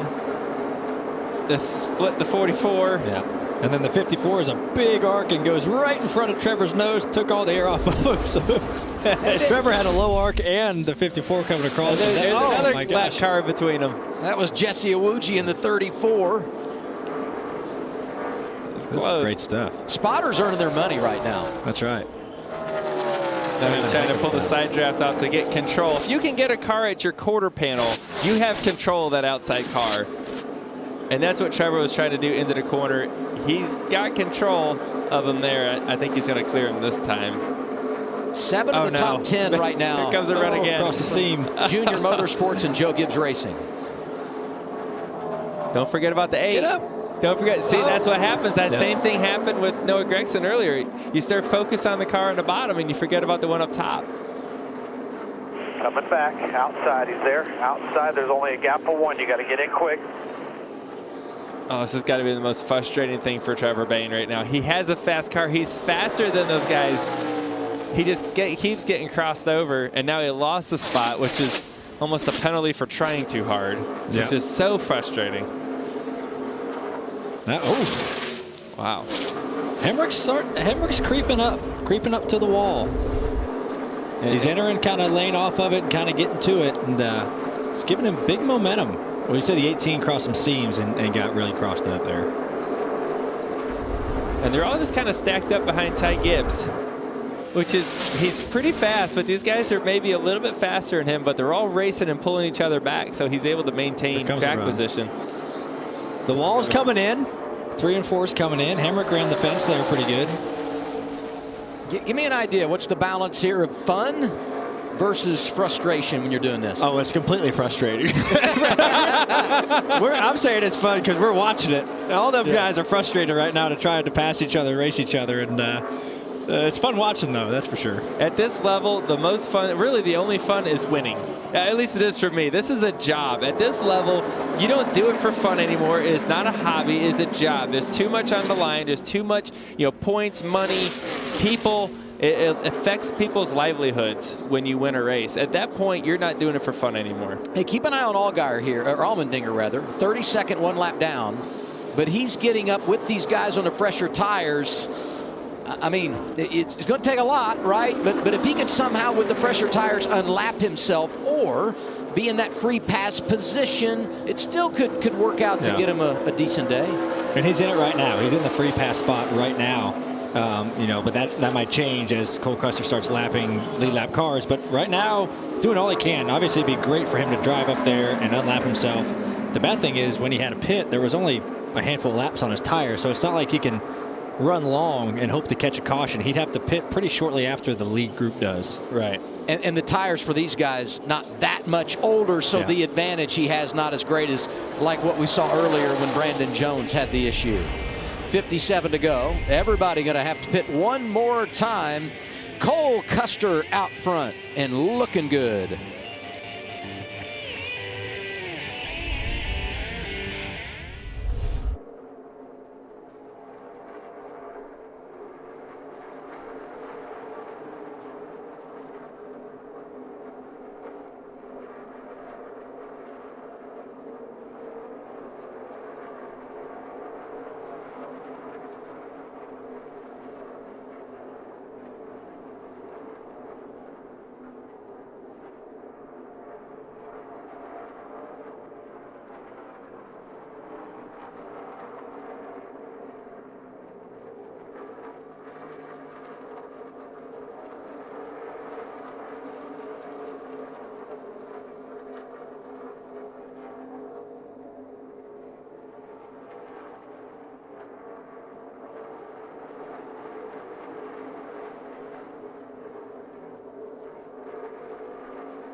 Here live once again from Auto Club Speedway.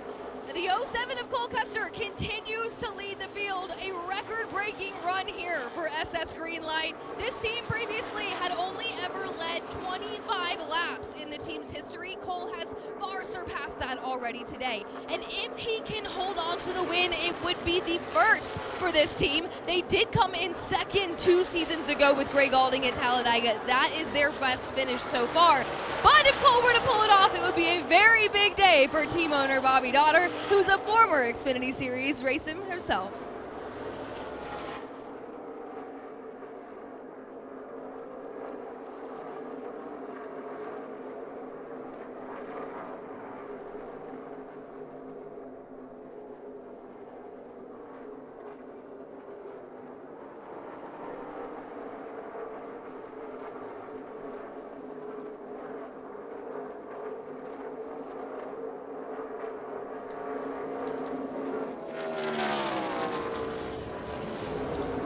Cole Custer got caught in some lap traffic while we were away, but he continues to lead with 53 to go.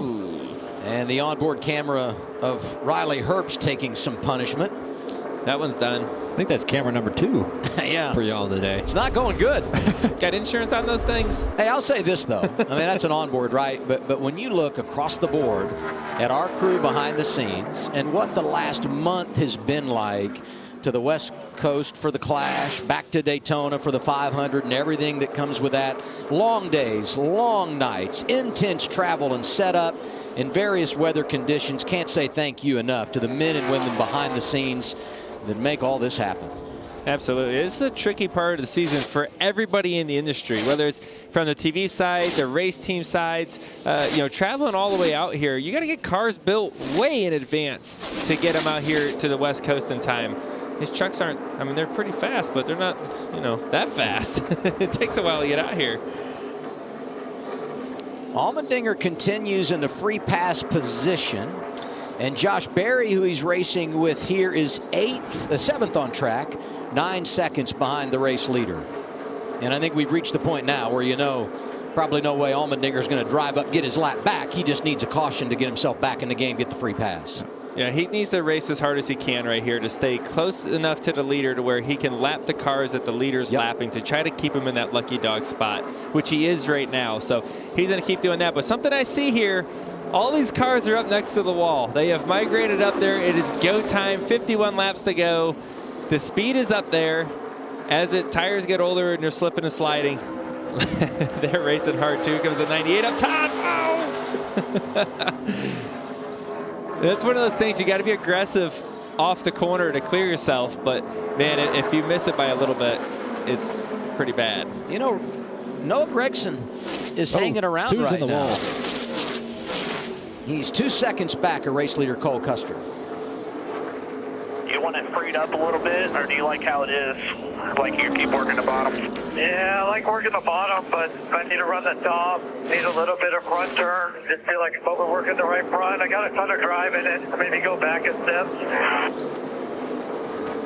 Yeah, and you see, you know, Custer, Gragson, Allgaier, Jones, they're not running the wall. You know, those guys' cars they found a lane, you know, whether it's the 4th lane in 1 and 2 and, you know, 3rd or 4th, or the bottom still in 3 and 4. Those guys aren't up at the fence, you know, but it could happen.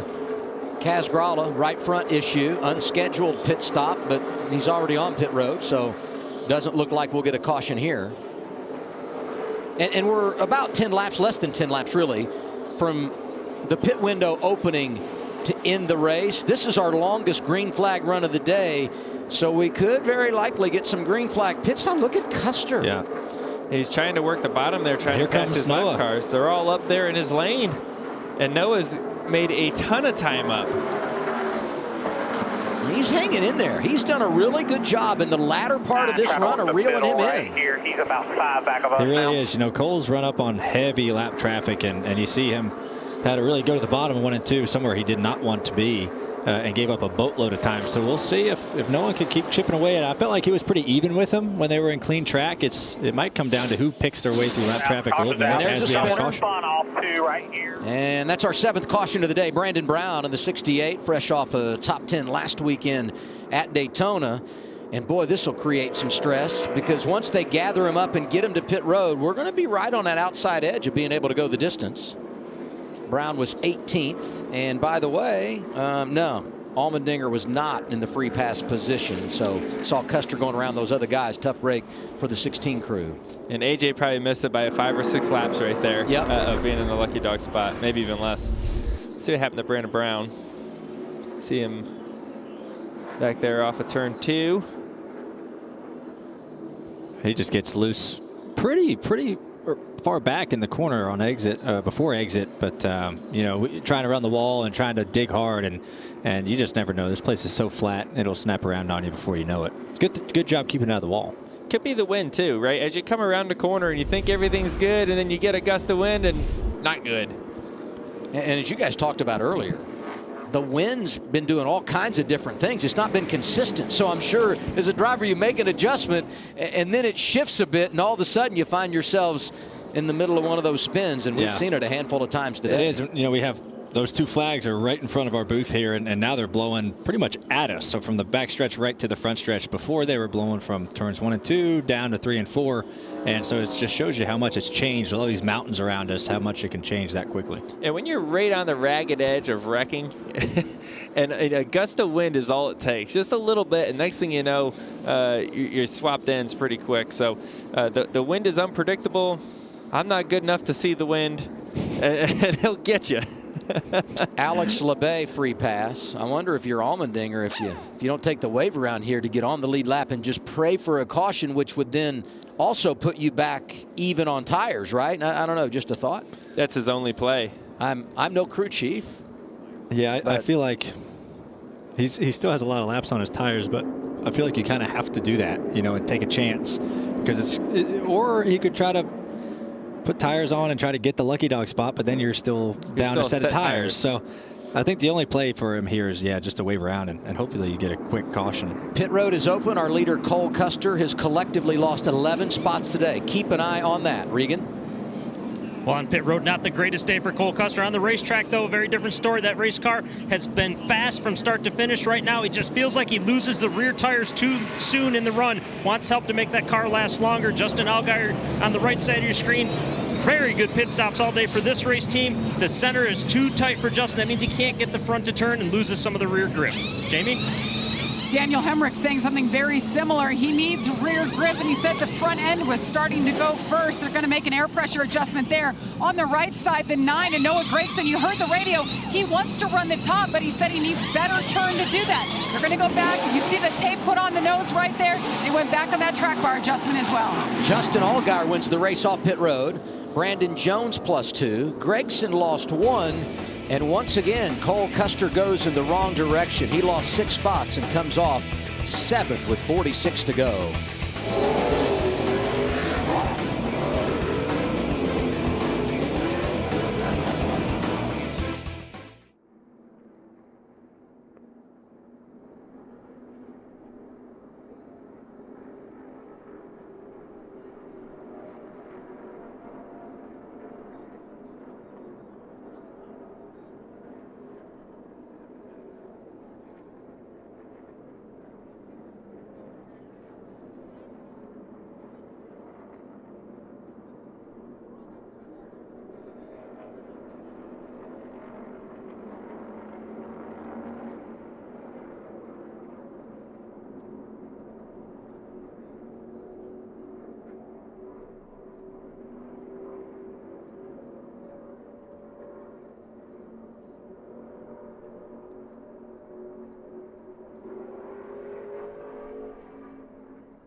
To the full-time season for the rookie with Junior Motorsports. Keep an eye on that 8 car and enjoy the race.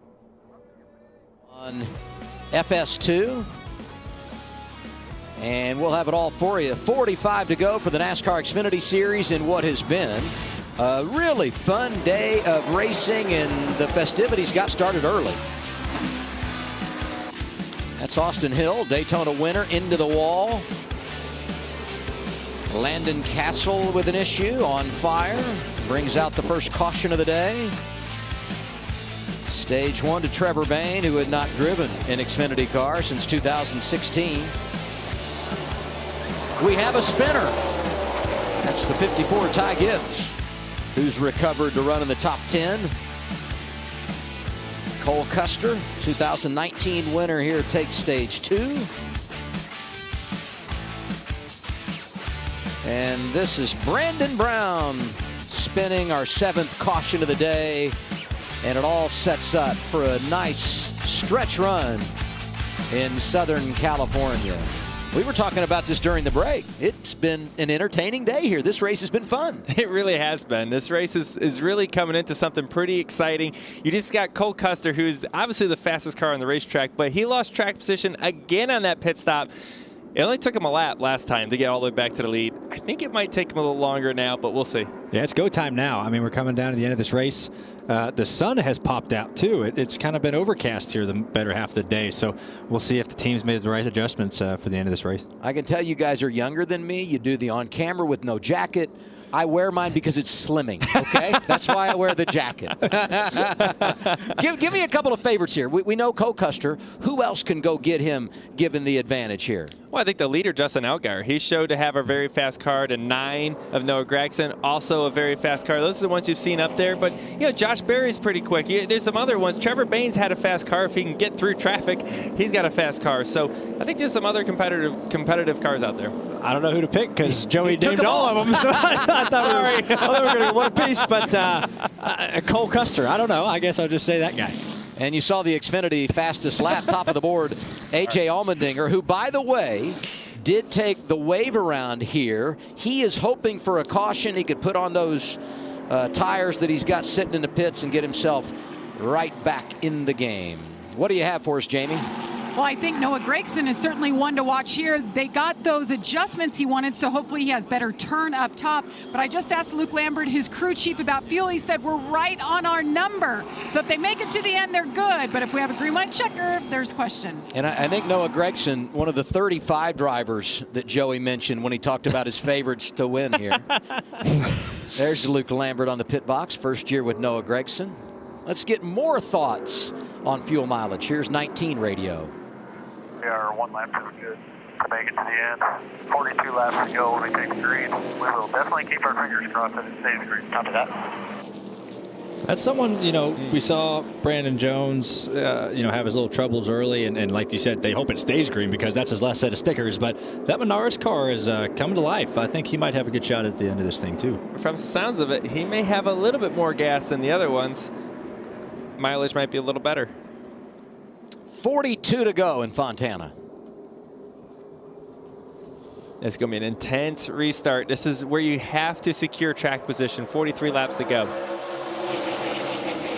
And keep an eye on Cole Custer. Same restart position as last time. 4th row, outside lane. 3 wide top. And we saw the bottom get a lot cleaner restart, obviously, this time than last time. So those guys were able to stick in there more. And Cole got pretty loose right there. So the top just gives you a lot more options. Ooh, tight. Ooh. How about a junior motorsports freight train? You got the 7 of Allgaier, the 9 of Gragson, Josh Berry in the top 5, and the only one breaking up that freight train, the 19 of Brandon Jones. The 9 getting a good run up top there, trying to take the lead from his teammate, the 7. These guys raced hard earlier. I believe they will race even harder now. They have a history of racing hard. Talking about Noah Gragson, Justin Allgaier, both in the top 5 last week at Daytona. And there goes the 9 on point in California. Now, Adam, you talked about it earlier. Josh Berry, first time here, getting experience as he races, and look at it, it's paying off. He's up to 2nd, battling his junior motorsports teammates. That was one of the cars that said was really fast. One of the 10. One of the 10? Yeah, okay. It's good to know. Did I overstate it when I said you gave 35? 30, that was exaggerating, okay? A bit of sarcasm there. There's Cole Custer. Don't look too far back. He's coming. That's 3rd place he's passing for. I'm going to really enjoy watching this duel between the 9, the 7, and the 07 because I feel like they've been the 3 best cars all day long. The 18 had speed early, but I think these 3 cars running 1, 2, 3 have been the best all day. So I'll be curious to see how it pans out as we get laps on these tires. And Blaney, if you're Noah Gragson right now, you're out front, you have a little bit of room. Are you going to save a little bit, or are you just trying to gap him as much as you possibly can, knowing that Cole Custer has a very fast car? I feel like you got to save a little bit. You know, you can't just go out. There's still 40 laps to go in this race. You know, you got to be smart about everything. You see the 07 trying to get by your teammate in the mirror, so it gives you a little bit more breathing room that he's not right behind you. So you got to take it easy on your tires a little bit because there's a long way to go in this race. Here's another thought, though, along those lines, as Custer goes for 2nd. That last run we had more than 20 laps. First time we had a green flag run that long. 3 wide, 4 position. Berry to the outside of his teammate. Custer down low. And he goes all the way to the apron. And if you're keeping count, that's the 3rd time that's happened while somebody's trying to side draft him and forgets about the car that's got the big run. And Josh Berry, once again, Merry Christmas. You got that one. And look at Custer. He went from gaining a spot on Allgaier to losing a spot that he was in. So you know, he went for potentially being second to fourth now. So now he's got to re-rack and try to pass these two guys again. At the same time, Noah Gragson is starting to drive away from everybody. Hey, let's give some love to the young guy, right? Sam Mayer up there in the top 5. 4 junior motorsports cars inside the top 5. Mayer's having quite the day. No, he is. I think he's a really good talent. It's been, I've watched him, you know, coming up and everything that he's driven, and it's cool to see him get a shot with this junior motorsports team. And it's awesome to see him learn this track. This is a tough track, and for him to come out here today and get better and better as the race goes on really shows the talent. And it's really hard to be a young driver right now, you know, whether you're a rookie or not. But coming to these racetracks with 20 minutes of practice at a track that's as challenging as Auto Club Speedway is, that's hard. That's really hard to overcome that. Now, the advantage they have is there's a lot of inexperience in this field, right? There's some with some experience, but a lot of them, you know, it's their first time as well. But we used to have hour and a half, 2 hours of practice where you got to really figure out where to go. Now the first half of the race, these drivers have to really learn on the fly.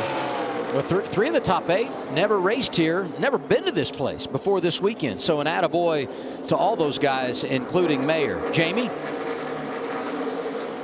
Yeah, you guys talk about how difficult it is for these young guys. Last year, Sam Mayer, 18 races. He didn't finish 6 of them. He had a lot of crashes. He didn't have that practice to get up to speed. He had that today. The team telling him right now, really positive. You're doing a great job. Just keep working on your exit, but keep in it. So top 5 right now for the 1. And what I like about him, he's invested in the program. His crew chief, Taylor Moyer, has a farm. And this week, Sam went to the farm, spent the day working. Taylor told me I didn't let him get behind the wheel of a tractor, but we did put him on a four-wheeler. So it's great, though, to see that time together away from the racetrack, and that chemistry ultimately is what helps you when the green flag goes in the air. I don't know about you, but every time I get on a four-wheeler, I know I'm not working. I'm just going fast. Tractor might have been better for him. Brandon Jones racing his young teammate Ty Gibbs, the 54, another one of those guys that had never raced here before today. This for 6th.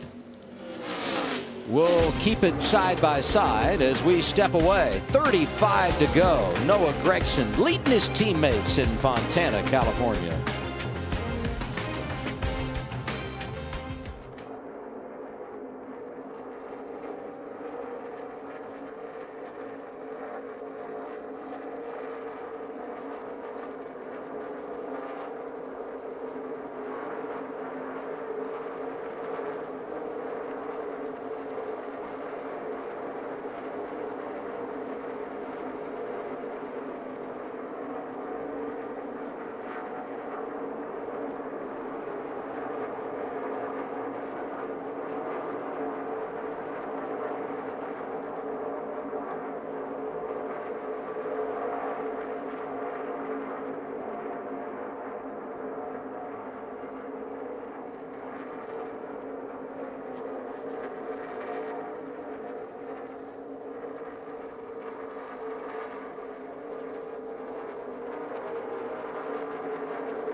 This battle for 3rd, and you were watching it while we were away, but 707, Allgaier and Custer, 2 great racers that are just flat going at it with 32 remaining.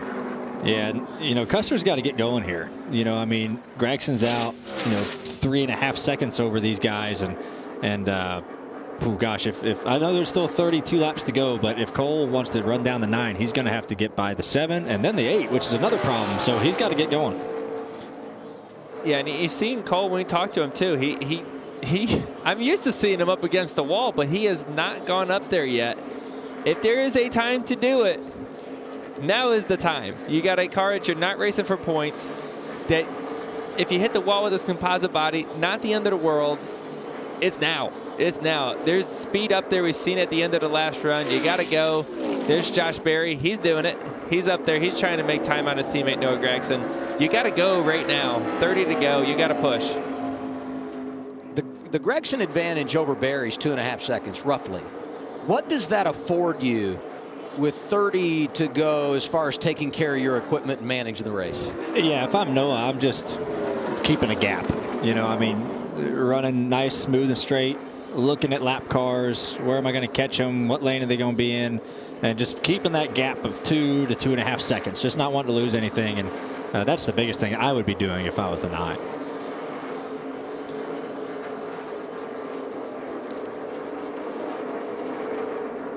I don't know what those 4 in front of us are doing differently, but they're a good chunk faster than us.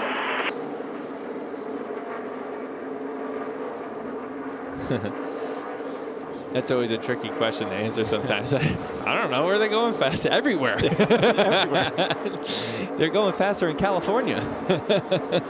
When you're 18 and you come here, you have a lot of opportunities to screw it up, right? I mean, the fact that he has managed the race like he has, talking about Sam Mayer, right? He might not be where he wants to be in regard to his teammates, but to be top 5 at this stage of the game here, I mean, that's really, really impressive and something to build on for them, right? Yeah, he's definitely hanging strong in that thing.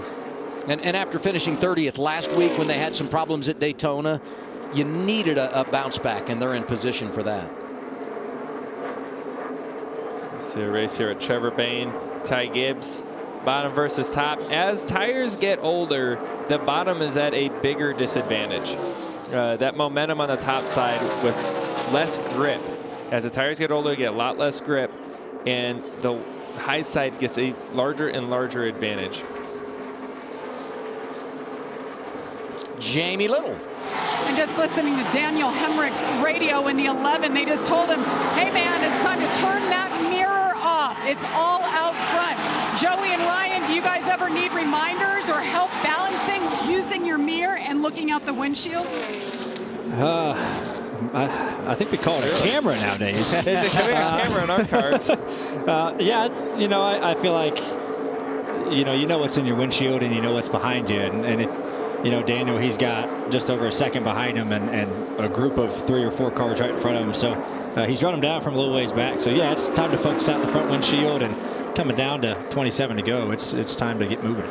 Yeah, I mean, there's times in a race car you play offense and times you got to play defense, depending on what you have for a car. I'd say it's pretty obvious he's got about a second behind Daniel Hemrick. Well, there's nothing to look at back there. Yeah. So it's kind of a no-brainer. Oh, we got a spin. Caution comes out. Ooh, Jake Buford in the 48. And now the question becomes, do you pit here, right? Because a lot of these guys have tires. The only guy is Brandon Jones. He is unfortunately out of luck. I think Ty Gibbs. Ty Gibbs too, and Ty right? Gibbs, Yeah. Well, yeah. So there's a couple Gibbs cars that, you know, this is the worst thing that could have happened for them. 26 laps ago, you just ran, you know, about 20 laps. That's tough. Let's see what happens to the 48 here off of turn 2. He's just going to get loose. Tries to save it.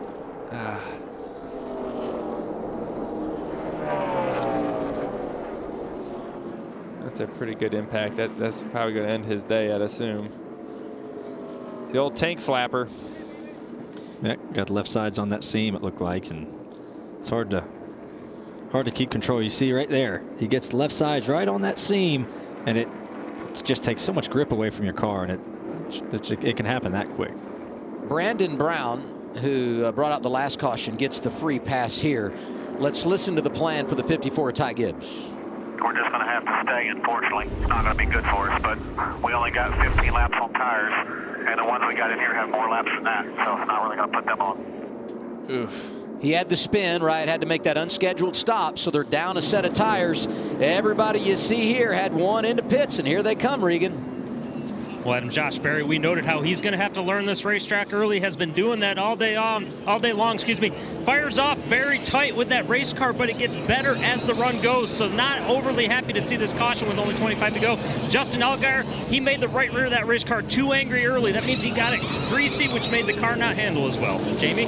Sam Mayer, the one we were just talking about, said it's the best the car's been all day. Little adjustment and 4 fresh sneakers. Noah Gragson, in the meantime, in the 9, overshot his pit box. They had to push him back. He had a bag on the grill.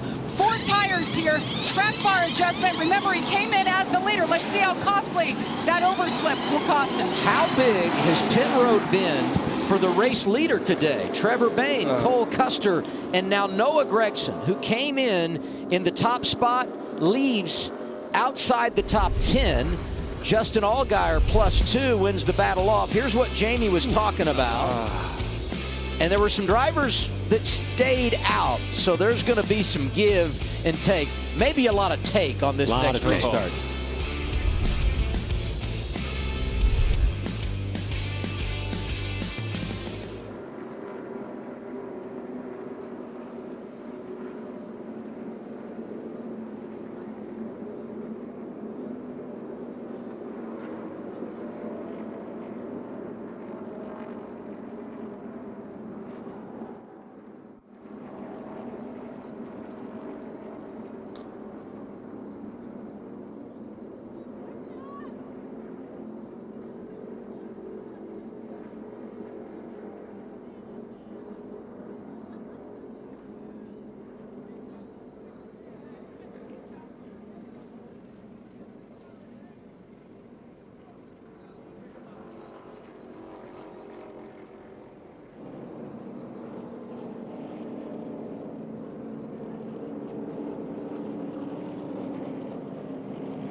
Time to make it happen in Fontana, California. If you're a driver in the NASCAR Xfinity Series, 24 laps to go.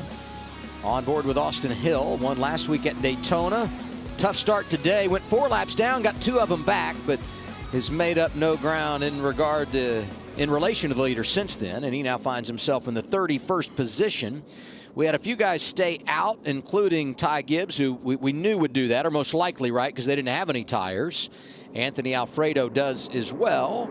And the first guy that will be on those fresh tires, Justin Allgaier, as we go to the choose. He takes the low lane. Yeah. Here's Allgaier radio.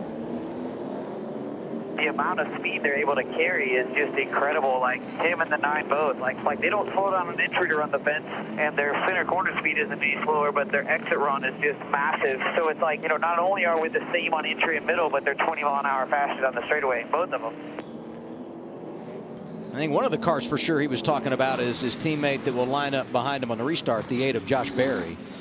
Yeah, you know, I mean, a big part of running the fence is obviously entering up close to it, but with speed, you know, and I think that's what Justin was talking about. They can enter up in the top lane close to the wall with way more speed than he can do it, and it still carries them all the way around the corner and down the straightaway. So I think that's what he was saying, what he saw with the 8, and watching the 8, he was doing that really well. So that's a really big thing, and his car probably wasn't handling to his liking to be able to do that as successfully as a couple of the other guys.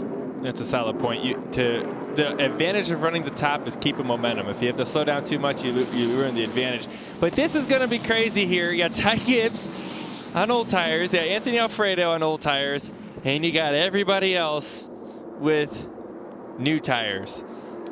I wouldn't want to be in their spot at all.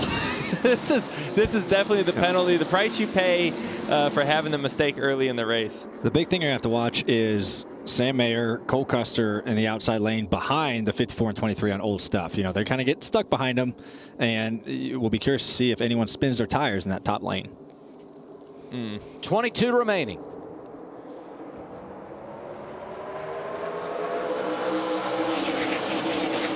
They were a little squirrely getting going outside. That traps Mayer. It traps Custer. Barry going the wrong way. Look at Trevor Bayne getting with it down to the bottom portion of the racetrack. Brett Moffitt up to 4th in that 02 car. Look at Ty Gibbs through that corner, just hanging on. He can't do anything about it. You're just going to get swallowed right up. Noah Gragson doing his Cole Custer impersonation. Lose all the ground on pit road, and in one lap, he is back in the mix in the 9. Here comes Trevor Bayne. They got their pit stops together. I think he gained a spot or two on that. On that stop, and now he's battling for the lead. Bad right there. The run up top's going to be big from the 9. He's going with his teammate. And if Trevor Bayne could have cleared the 7 there, it would have been a big help to winning the race for him. Now he's stuck on the bottom. He's going to lose another spot to the 8 and probably to Cole Custer as well. You'll have a gap of 4 behind him. How about that in half a lap? Side by side for the lead, and now you're back to 5th. Gragson out of line, trying to get by his teammate and reclaim the top spot.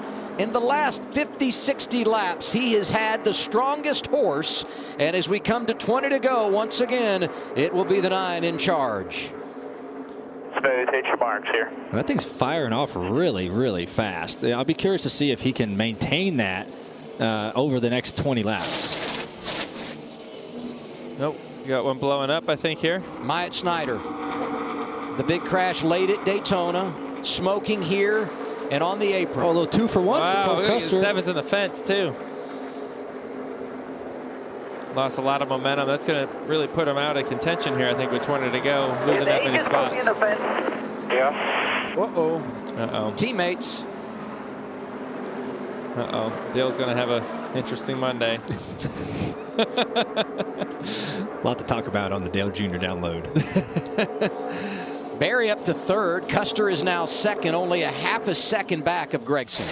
We got the race now. We got Gragson leading, Custer 2nd. 2 incredibly fast cars. 19 to go. It's going to be really exciting. You see at 31. Oh, boy. Looks like it just took off, and he got the fence pretty good there. And here's the 7. Looks like the 8 just packed some air on him. I mean, a little bit like what we saw early in the race when he was behind Austin Hill, right? I mean, it's a similar situation. A little bit different. You know, before with Austin Hill, Josh was kind of pushing him down the front, and there it just looked like Josh was being pretty aggressive on trying to take air off of Justin's car, and just got Justin overly loose, and unfortunately ended up in the fence. I appreciate you being nice and critiquing my evaluation of what happened there. A little bit different. You could have said that. That is tight. On board with Riley Herbst, sliding up in front of the 2 of Sheldon Creed. They're both in the top 10. You look at the leaders here. The 9 is not driving away this time. Cole Custer, who has had the dominant car, has track position, is not stuck behind a bunch of them. He only has 1 to pass. With 18 to go, this is going to be a great race at the end. Allgaier now back in the 5th position. If they just put me in the fence. Yeah. Deep breath and go back and fight them. There you go. Yeah, deep breath. That's what, and he hasn't, kind of the bleeding stopped here. He's 5th. He's on the 18's bumper. He's got, the 1 car behind him, but I think he's maintained. While Custer's heating it up here for the lead. As he goes dives to the bottom, all the way down to the grass. Trying to just get his quarter panel on the exit so we can slow him down. He's not going to lose a lot of time down the front straightaway on this time. I think this race is going to turn into whoever, once you get so many laps on your tires, it's so hard to make the pass on the bottom. And, yes, you know, the 9, he's just going to put it up top. You know, he's going to put it in the 4th lane if he has to, maybe at the wall, but make it really tough for Custer to be able to drive under him. But wow, Custer, really good run there. The 9 was super loose. Great 1 and 2.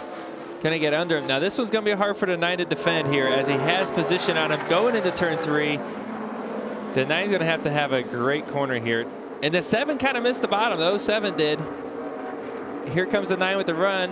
Is it enough to cross him over? Just wasn't close enough. Nope. That's a big move for Cole Custer there to grab the lead with 15 to go. And a reminder, if you tuned in for NHRA qualifying live from Phoenix, it's on FS2. We'll get you to the desert.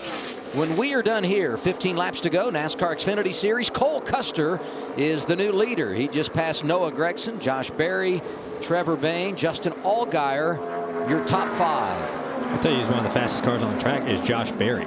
Yes. He's moved up to the fence. He's been running it for a handful of laps. Now Noah sees it, and Noah's going to try to do it because he has to do something. Noah has to change his lineup. He knows he's not as fast as the 07 and kind of running away, so he's got to do something to try to run him back down. Yeah, what I saw there is the 07 being able to run that lane and a half down, keep air on his nose, and just keep speed. But here we look at Josh Berry up against the wall. Getting that, we call it an air cushion, right? And you get right up next to the wall, the air that comes off the side of the guard gets kind of squeezed up against the wall itself and creates a lot of side force and down force. And that's where these drivers are able to find speed. The closer you get, the faster you go. But the closer you get, the higher the risk as well, because there's no margin for error. I really believe Josh Berry is a guy to watch when it comes to the championship this year, because, you know, last year he won twice, and that's impressive. It's always hard to win at this level. But maybe what was most impressive about him is his ability to adapt to new racetracks. And we're seeing it here again today. His talent on full display over the balance of the year.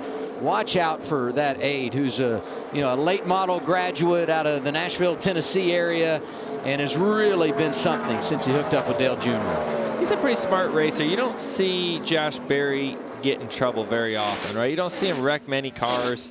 He seems like he's pretty in control, and that's going to get you a long ways throughout the regular season into the playoffs. Now, sometimes the playoffs force you to race a little bit harder and you feel comfortable, but for this part of the season, it's probably a good trait to have.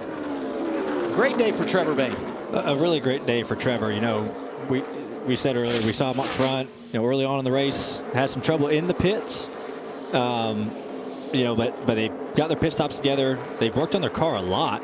And Trevor seems to be, he's running Berry down. He's putting great lap times down. It's great to see Trevor have a good run after so long away from the series. It's cool to see him jump in his first start in this 18. When you talk Toyotas, typically it's all Joe Gibbs Racing, right? Let's give some love to Jeffrey Earnhardt, who's had a very difficult day, a lot of back and forth throughout the field, driving for Sam Hunt Racing. And next weekend, you're going to have John Hunter Nemechek behind the wheel. They don't have enough funding from one driver to run them full time, so they're kind of nickel and diming this thing. We saw Ryan Truex last weekend at Daytona, but across the board, Sam Hunt has done a wonderful job building his organization. And on a day when Jeffrey Earnhardt couldn't even make a qualifying lap, to be in the top 15, knocking on the door of the top 10, that says a lot about him and where this race team can go. Yeah, top 10 for that team would be huge. But, something not to forget about, when you keep switching drivers out, that's very challenging for a race team. You can't get used to a driver, the way they communicate, that chemistry, what certain things mean when a driver says something, or even the crew chief, to the driver, both back and forth, the spotters, it just keeps changing, and it's hard to build on that. So having a solid run like you see here for that race team is pretty big. Saw Brett Moffitt in 10th. Trying to get Our Motorsports their second top 10 of the year, and we get a caution. Debris, turn 1, 9th yellow of the day. No tires left, right? There you see the issue for Mason Massey. And so now it all comes down to two things, the choose and the restart. Yep. Yeah, choose is big. You see the debris there, but, how does your car refire on scuffs? That's That's huge on how you think everything's going to refire. Sometimes it's loose, it's tight. When you get these tires super hot on a green flag run and then cool them off under caution, then try to heat them back up again, you never really know what they're going to do. They can kind of be unpredictable. So we'll have to see if this changes up anyone's cars. There's going to be a lot of cars sliding around in 1 and 2. That's what's going to happen. Yeah. And we'll figure this out, but the one guy that stayed out on that last cycle that we're not sure where he is 100% on tires is Anthony Alfredo. If you remember, he stayed out with Ty Gibbs. We knew Gibbs didn't have tires. We're not sure on Alfredo. If they saved a set, and we've seen that happen here before, oh boy, could we be in for a show with inside of 10 to go. He'd have a lot of cars to pass. That would be the only downfall. If he does have another set, I'm not sure he does, but if he does, he's going to be back 25th. 25th, yeah. And he's going to have if you go 5 green, laps, hopefully. Yeah, if you go green with 5 to go, 25th, do you think he can get there? Oh, I mean, if there's a track that you can do it at, it's right here. Yeah. Because the track is so wide, you can find room to keep momentum. You can pass a bunch of them because they're 3 or 4 wide. You might be able to get 4 at a time, but it's not much time. Matt Mills gets the free pass, so he'll get back on the lead lap, running 26th. We got to report the 54 of Ty Gibbs could come here. They don't have sticker tires, but they could put on some scuffs. They restarted the last time around with the lead, and on those older tires have now fallen back to 20th. Poor A.J. Allmendinger missed the lucky dog, it looks like, again. Yeah. 26, Jeffrey Earnhardt coming in. Jeffrey Earnhardt going to pit. There's Allmendinger. Said Ty Gibbs would pit. He does. And there's Anthony Alfredo. He's also going to make a pit stop here. Let's get an update on these stops with Regan. Well, Adam, you alluded to the 54 car at Ty Gibbs on the right side of your screen. They are going to put 18-lap scuffs on that. That's the same tires they had sitting a little while ago that they didn't think were going to do them any good. But now, so far back in the pack, nothing really to lose by putting at least cool tires on that race car. Hey, and if you're watching the 23, Regan, they are putting on sticker tires. They saved a set, and here we go. Let's go, Anthony. Come on. I want to see that car go. Fast pasta. This is going to be extremely exciting. I don't know, like I said, if he can get there to win, but he's going to get into the top 10 for sure. Yeah. Well, everybody else pitted at lap 125, so they've got somewhere in the neighborhood of 14, 15 laps of green flag on these tires. That's a lot. They are done, right? I mean, they are spent. He's got to come from far back. You said he's going to be 25th or so. So he's got his work cut out for him. They need to get 1 to go right now. I love this gamble, though, right? They had the opportunity to pit with everyone else last time and be on the same strategy. This is a Hail Mary move. They went out there and said, we're going to take our lumps here and get destroyed on the last restart, and to have an opportunity for a late restart. What a big gamble. And we know at this racetrack, things can get wild late, especially in the NASCAR Xfinity Series. Let's take you back to 2016. White flag is out. Kyle Busch, the caution. He blows a tire. Suarez now in position. Busch back in front of him. This is outstanding. Unbelievable. Austin Dillon wins it. We're going to be lucky to good any day. Kyle dominated that race. I remember that. Takes the white flag, cuts a tire. So Suarez goes out front. He runs out of gas. He was going for his first career win, and you saw them limping around, and here comes the 3 of Austin Dillon. And as he said, it's better to be lucky than good. And now we analyze what these guys have done in regard to the choose for what could very well be and likely will be the final restart. Well, I like what Noah Gragson did here. He took the front row. Now, it's a little different, restart on old tires and taking the front row, but he's probably not going to pass him if he starts a second row outside. Cole's already proven to have the superior car. The only way you're going to get by him is maybe he spins his tires, but following him is not going to win the race. I like the move Noah's made here. It's a bit of a risk. He may come off the corner 3rd to 6th. Who knows? He might be able to be 2nd, but he also has a shot at taking the lead and winning this race with just 6 to go. Yeah, I like the chance that he takes. I mean, you don't have the best car. You're not going to go up past him in his lane. So take a chance. Hopefully the 18 gives you a great push, and you have a shot to clear the 07 into 1. Sticker tires, Anthony Alfredo restarts 24th.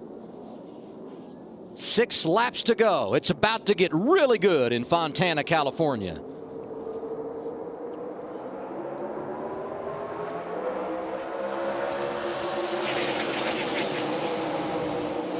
Nine had a good start. Oh, he's going to try to dive to the bottom and slide right up. He better slide up quick. Ron, he's going to get a run. He's there. He's there. He's there. Custer to the outside, takes the top spot on the restart. It's a good effort. He sent him one down there. Yeah. Trevor Bayne hanging in the 18. Josh Berry is there in the 8. Sam Mayer running the apron in the 1. Comes a run from Noah Gragson up against the wall. Gets underneath Trevor Bayne. 5 to go. And Anthony Alfredo is up to 16th. 8 spots, 1 lap for Alfredo. Biggest problem for him, Custer really not having to race anybody at the front. Out. Caution is out. And there's a caution. Out. That's huge. And he got up to 14th right there before that caution came out. So this is huge. If you can get a couple with a good choose and yeah. Caution good for him, bad for his teammate, Brett Moffitt. Right front tire down. You know, I go back to last week.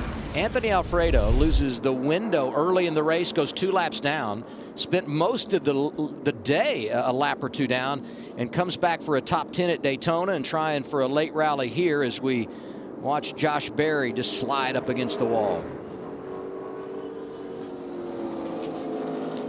The 2 got the fence here. You know, it's tricky when you're back in that much dirty air. Your car is very unpredictable on where it's going to go. Oh, it looks like the 02 had a problem. And then the 2 got into him. The 02 looked like he lifted pretty early for turn 1, and the 2 really had nowhere to go. Unfortunate because he was running 9th, and you wonder, with that tire being down and how close everybody's running, if he didn't have some contact with somebody to cut that tire. Got 1 on the outside wall in front of you, 2 up, run the bottom. Caution's out, caution's out.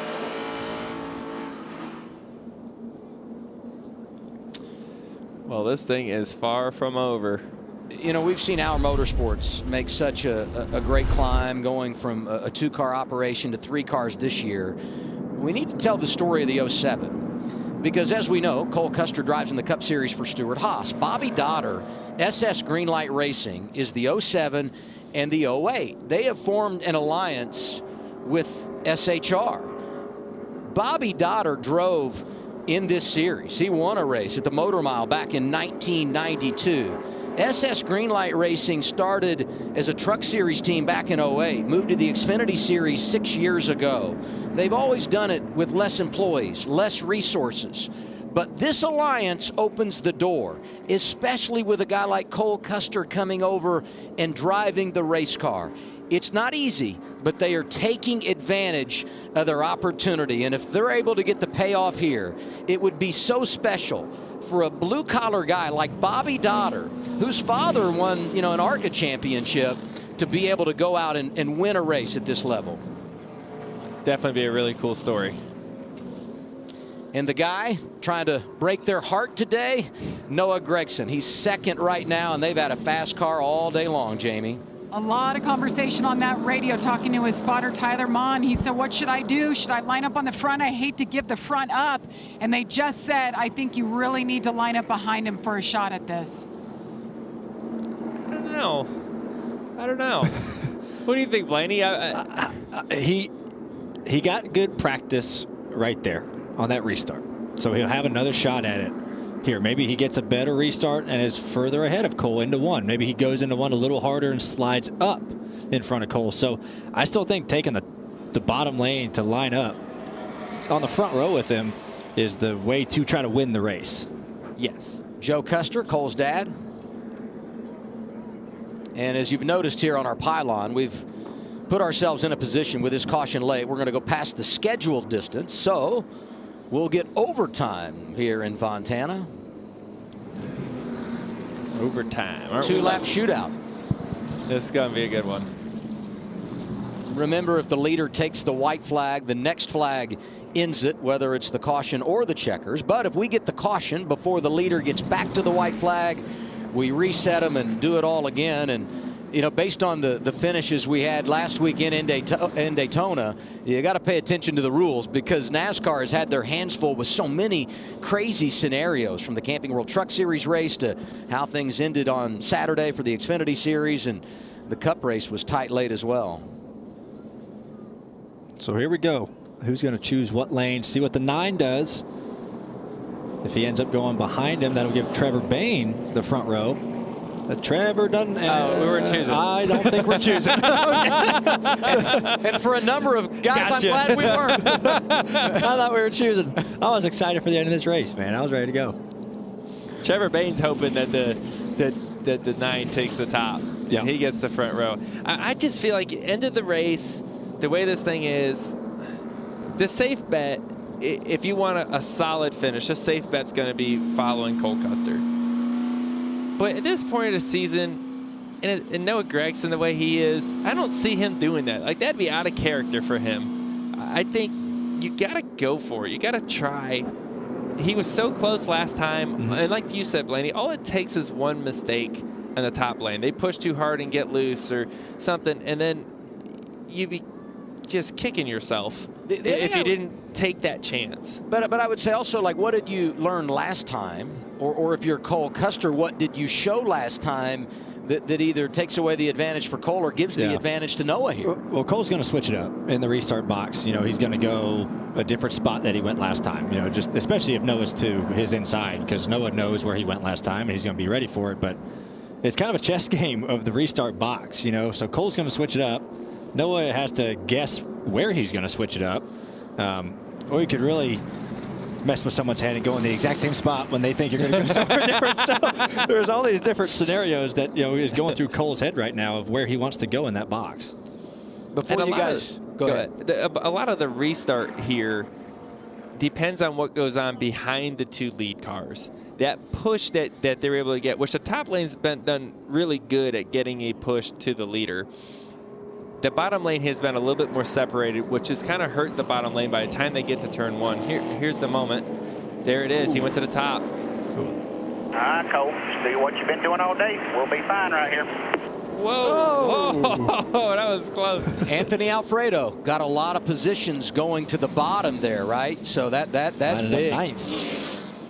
I think that's good for him. Now, the problem with going to the bottom, right, is you gained a bunch of spots. That's great. You'll probably gain a few more on the bottom with those new tires, but he's not going to have the momentum down the backstretch coming off the bottom of the corner.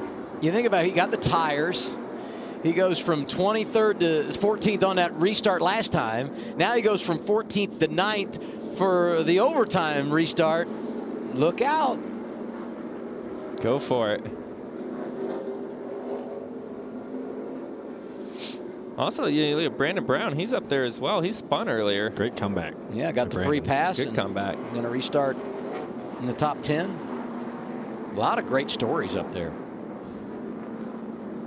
Handful of guys never been here before this weekend that have shown out quite well in their first venture to this 2-mile oval in Southern California. And if you've enjoyed today, come back tomorrow, because it'll be great as well. Cup Series on Fox. I'm excited to race tomorrow. I'm really excited for the end of this race, too.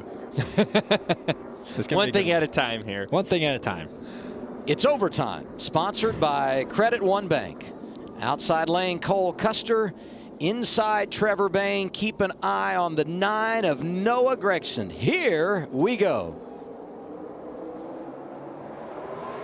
Oh, there's the wheel spin on the top side. Bottom lane is Didn't really getting get a hooked good up now. push either. Here comes Anthony Alfredo on the bottom. He is charging. He's got a hold. He's got to hold the white line. Look Look at at bottom it. too. Come on. Alfredo going to be caution out. Caution. Caution Brandon Jones around, and the caution is out one more time. Things are just getting better and better for Anthony Alfredo. And not I know. But they wanted to see if you're Joe Williams Jr. on the pit box for Cole Custer. Cole Custer's probably like, come on, man. Can we just finish this thing? Brandon Jones was 5th.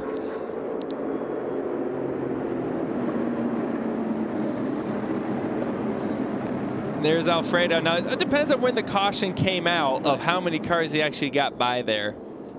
Either way, he's gained some spots, at least from the choose, but probably also from that start there. Let's take a look at what happened here. You see the 19 right there behind the orange 11 car. See, there's a gap down the center. I like that move. I think that's a good move.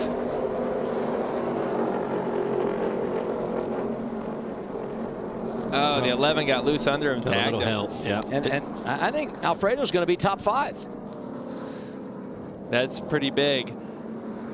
Let's see what happened here. You see the 11 gets loose and just doinks him right in the left rear.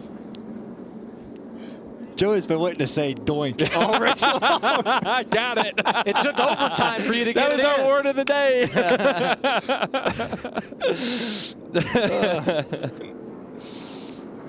Shame for Brandon Jones. I mean, he's had a long day. They've done a good job of getting him back up to run, and finish in a good spot. Lined up 5th there, and unfortunately got doinked, as Joey would say, and spun around towards the end. Front, check up. Tight to your bumper here. Tight to your bumper. Tight to your bumper. Coming across. Whoa. Outside tight. Come back across here. Come back across. Up one lane. Keep coming. Keep coming. You're clear top. Clear top. Keep coming. I think he'll be glad when this day's over, you know what? Hey, let's give a nod to Auer Motorsports, because Chris Auer is a guy from up in New England and Massachusetts, and he's brought his daughter Mary on board to be a part of the ownership group. And they started out with 2 teams, and Brett Moffitt nearly won for them last year at Daytona, finished 2nd. In fact, they were in the game a lot of places, which is not easy to do when you're a startup at this level. I mean, he's great at the modified level of racing, but once he got here, he has really done some positive things and in position to win in Southern California today. Here's Trevor Bayne radio, 2nd right now. If Allgaier chooses behind me, Stevie, just know he's going to put me 3 wide, or try to, on the bottom. He did it every time the last race here from the in-cars that I watched, so help me protect that. That's good prep work right there. That shows he's putting the effort in and looking at these restarts and knowing the trends of other drivers, right? That's how football teams prepare for a race or for games. They go through and look at their competitors and try to find their weaknesses or their tendencies. And knowing what Justin Allgaier may do will help you make a better decision. Help you fly like a bird. I mentioned 24 hours from now, NASCAR's Top Shelf hits the track. Where's Blaney? He's still not in it. You guys didn't fix it yet. Y'all enjoy the end of this race. I'm out of here. It's a 2-man booth now. Race day on FS1, 2 o'clock Eastern time, over to Fox Your at 3. buddies are on there, too. I think I'm in Bubba's reflection on his side. There you go. They put me in there. Regan? Well, I had Anthony Alfredo's crew chief, Pat Trice, and you made the call to keep 4 tires. Now all of a sudden your driver is in position to win this race. What made the call for that? Tell me about the guts for that. Well, I mean, we kind of struggled a little bit today with the Dude Wipe Chevrolet Camaro. So we if you're not going to win a race doing that same thing everybody else does, so we tried something a little different. And it doesn't always go your way. We needed that caution. We got it about the right time with enough laps left where he can pick up some spots. And Anthony's done a really good job these last 2 restarts. If he gets another one like that, who knows? We'll see. But great day for our motorsports, and Anthony hopefully can finish it off. Awesome call. Good luck. Pat Trison making America's crew chief Larry McReynolds proud, because Larry always says, if you follow the leader, you'll just follow the leader. They get out of the box and might be in a position to steal one today. And Pat, one of the great veteran crew chiefs, right? Absolutely. I love the move. I love the gamble. It's paying off. And it couldn't have worked out any better, right? You get a restart, get a few spots. Get another restart, get a few more spots. Like, they needed a few more cautions because they were coming from 25th. They were coming from that far back. And now he's up to 5th, a chance to choose hopefully the right lane here. And, I mean, he's living up to his nickname, Old Fast Pasta. He's from Connecticut. A lot of good people from there. Just slid that right in. You know that, yeah. Smooth. His first ever Xfinity start was here in this race a couple of years ago when he was driving part-time for Richard Childress Racing. In fact, it was funny because, Joey, you and I were doing that race on FS1 with Chad Knaus. And Chad discovers, oh, wait, Anthony Alfredo, that's the guy that was working part-time and came to my house and set up my iRacing rig. Do you remember this? I remember that. This great discovery. And he's come a long way and an easy guy to root for. And we could say that about so many that are up there, but it'd be special to see him pull this thing off. More from Trevor Bain's radio. Boys, feels good to be back where I belong, I'll tell you that much. Done an awesome job today. It's been a lot of fun. Well, it's nice that Trevor's having, a good time. It's tough taking that much time off like he did and not be behind the wheel of a race car. As we come to the choose, I can see Alfredo being third. Yes, there he goes. If he gets a run, he's probably not going to push Trevor Bain. He's going to take the run to either the top or the bottom if he can get a run. So I could see happening what he did the last restart of maybe pushing the 18 into one. That 18 is not going to run the bottom. And he has the grip to go to the bottom. And that's going to be all the air the 23 could ever ask for. I could see that happening, but there's one way to find out. I mean, Cole's definitely still, I think, in the catbird seat. He's still in a good spot. He's got the fastest car. He's in the preferred lane. He's still looking pretty good. But third place, second car on the inside, has a big-time tire advantage. It's been a long day for these race teams. Garage opened up early this morning Pacific time. They had their practice and qualifying session at 9 o'clock local. And now double overtime as we go past 5 o'clock, 8 o'clock in the east. It's about my bedtime. I don't see you going to sleep that early. I was being dramatic. Okay. I go to sleep that early because my kids wake up at 4. I was going to say, that's a reality for Joe and I. Yeah, it's like a real thing for us, 8:30, man. Good night.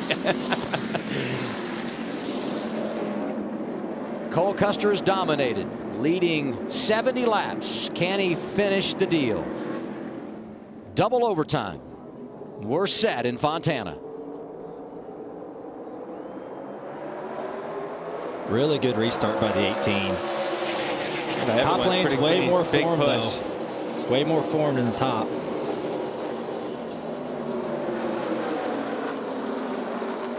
There's Trevor's shot here to try to make something happen. Oh, there's going to be a gap behind him here. Get in. You're good. Clear. Too wide behind you. See the 23. He's got the tires. He's going to slot into fourth. Custer pushed way out front.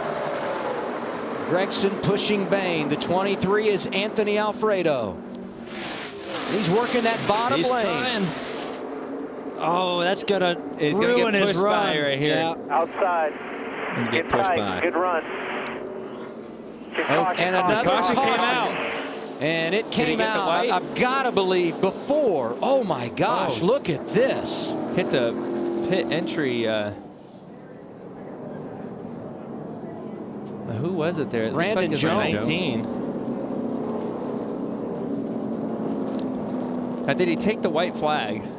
I can't imagine that the leader, Cole Custer, had taken the white prior to the caution.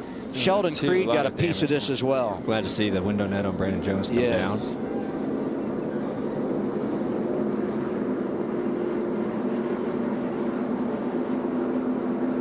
99, Stephen Parsons. And hey, one reminder, this is a double header. These cars partnered with what they'll run next Saturday in Las Vegas.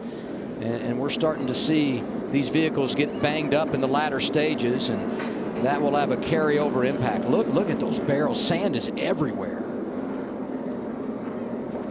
You bring up a good point, Adam. Yeah, I mean, all these guys are going to have to go to backup cars, and that'll change up kind of how they run at Vegas, how they unload, really. I'm glad to see that. He's okay. Yeah. Those sand barriers there, thank God they put those there. That's a pretty sharp wall. It looks like it absorbed a lot of the impact. Obviously, a lot of cleanup coming our way here. Second week in a row, we see a big crash late in the race. Let's see what happened here. See the 19 coming to the back of the picture. The 2's up against the wall. I think the 99 just kind of squeezed them, and 19, an innocent bystander, really. Here's a better angle. Yeah, just. He knew it right there. He's got his foot on the gas saying, oh no, oh no, oh no. Look at him on the gas knowing he's about to hit it. Luckily, he hit it towards the right rear corner of that car, not in the door. Would have been a lot more of an abrupt stop, I'm sure.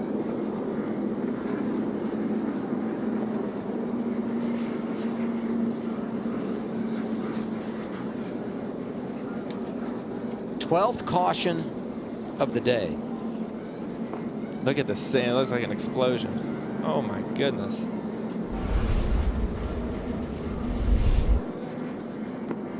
I thought the beach was a few miles up the road. Yeah, right. Right here at the racetrack. I mean, we got stuff everywhere on the infield grass.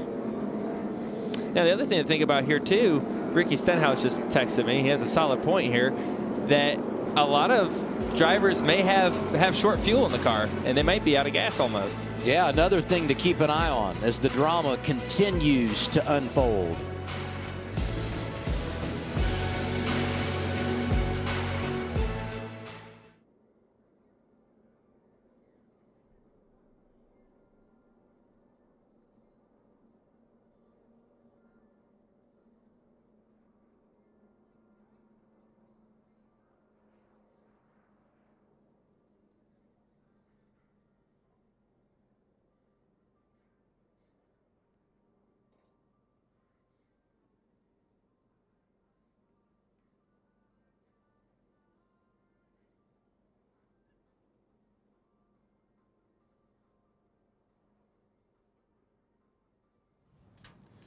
Race fans, we're just moments away from our second overtime attempt. I told you about the 07 of Cole Custer starting on the front row, but the 18 starting next to him is another veteran in this series. That's Trevor Bayne.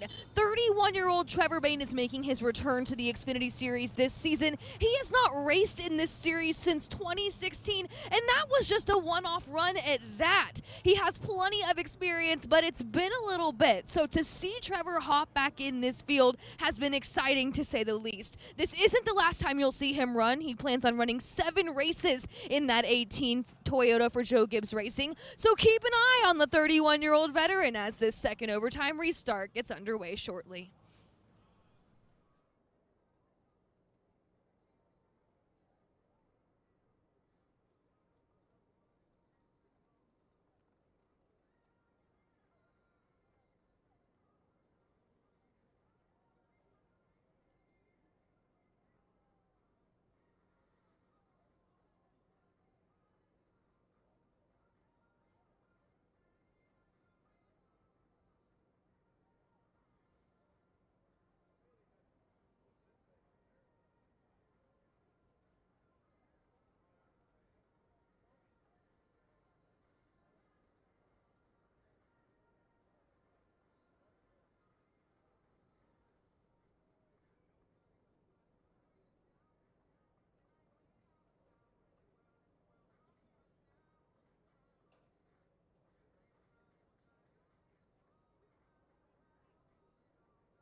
Here in Fontana, California, our 12th caution is turned into a red flag, and we'll get at least 3 overtime restarts. This is what happened coming to the white in our second. We have confirmed that Cole Custer didn't get back to the white flag before the caution came out, ensuring another overtime. Brandon Jones, hard impact, but if you didn't see it, window net came down.